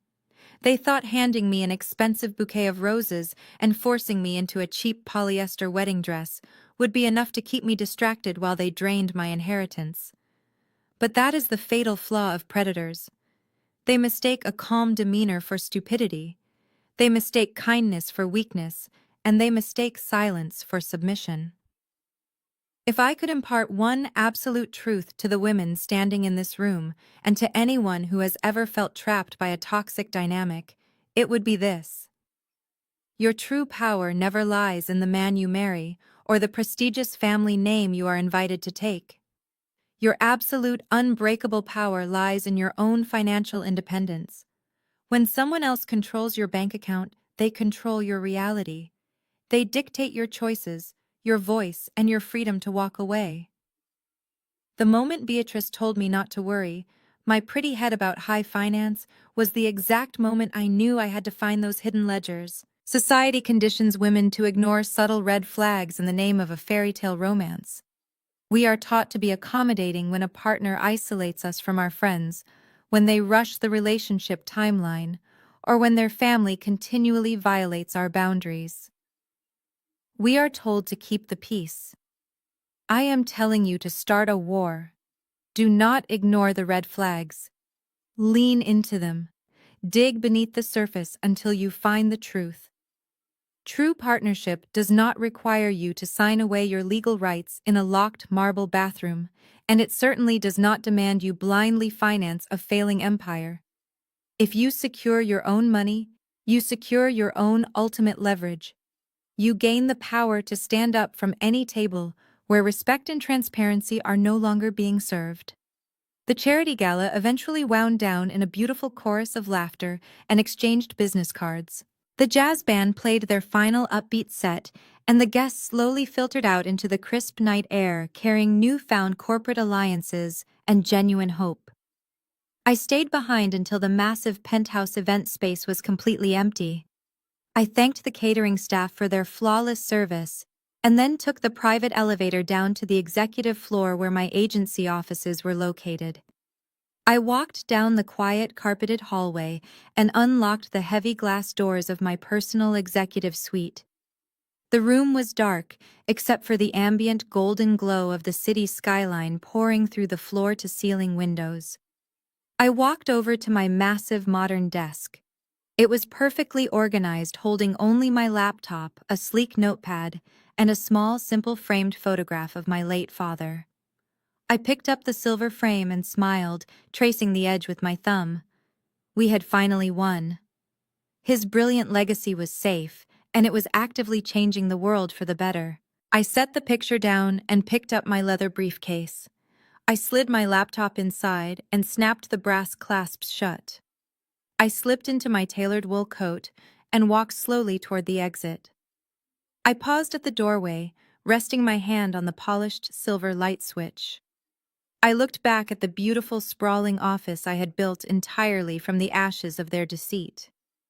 I had survived the ultimate betrayal and emerged stronger than I ever thought possible. I was completely independent. I was unapologetically wealthy. And above all else, I was entirely free. I flicked the light switch, plunging the pristine office into a peaceful, quiet darkness. I stepped out into the hallway and let the heavy glass door lock securely behind me. They thought I was a pawn in their financial game. They didn't know I owned the board.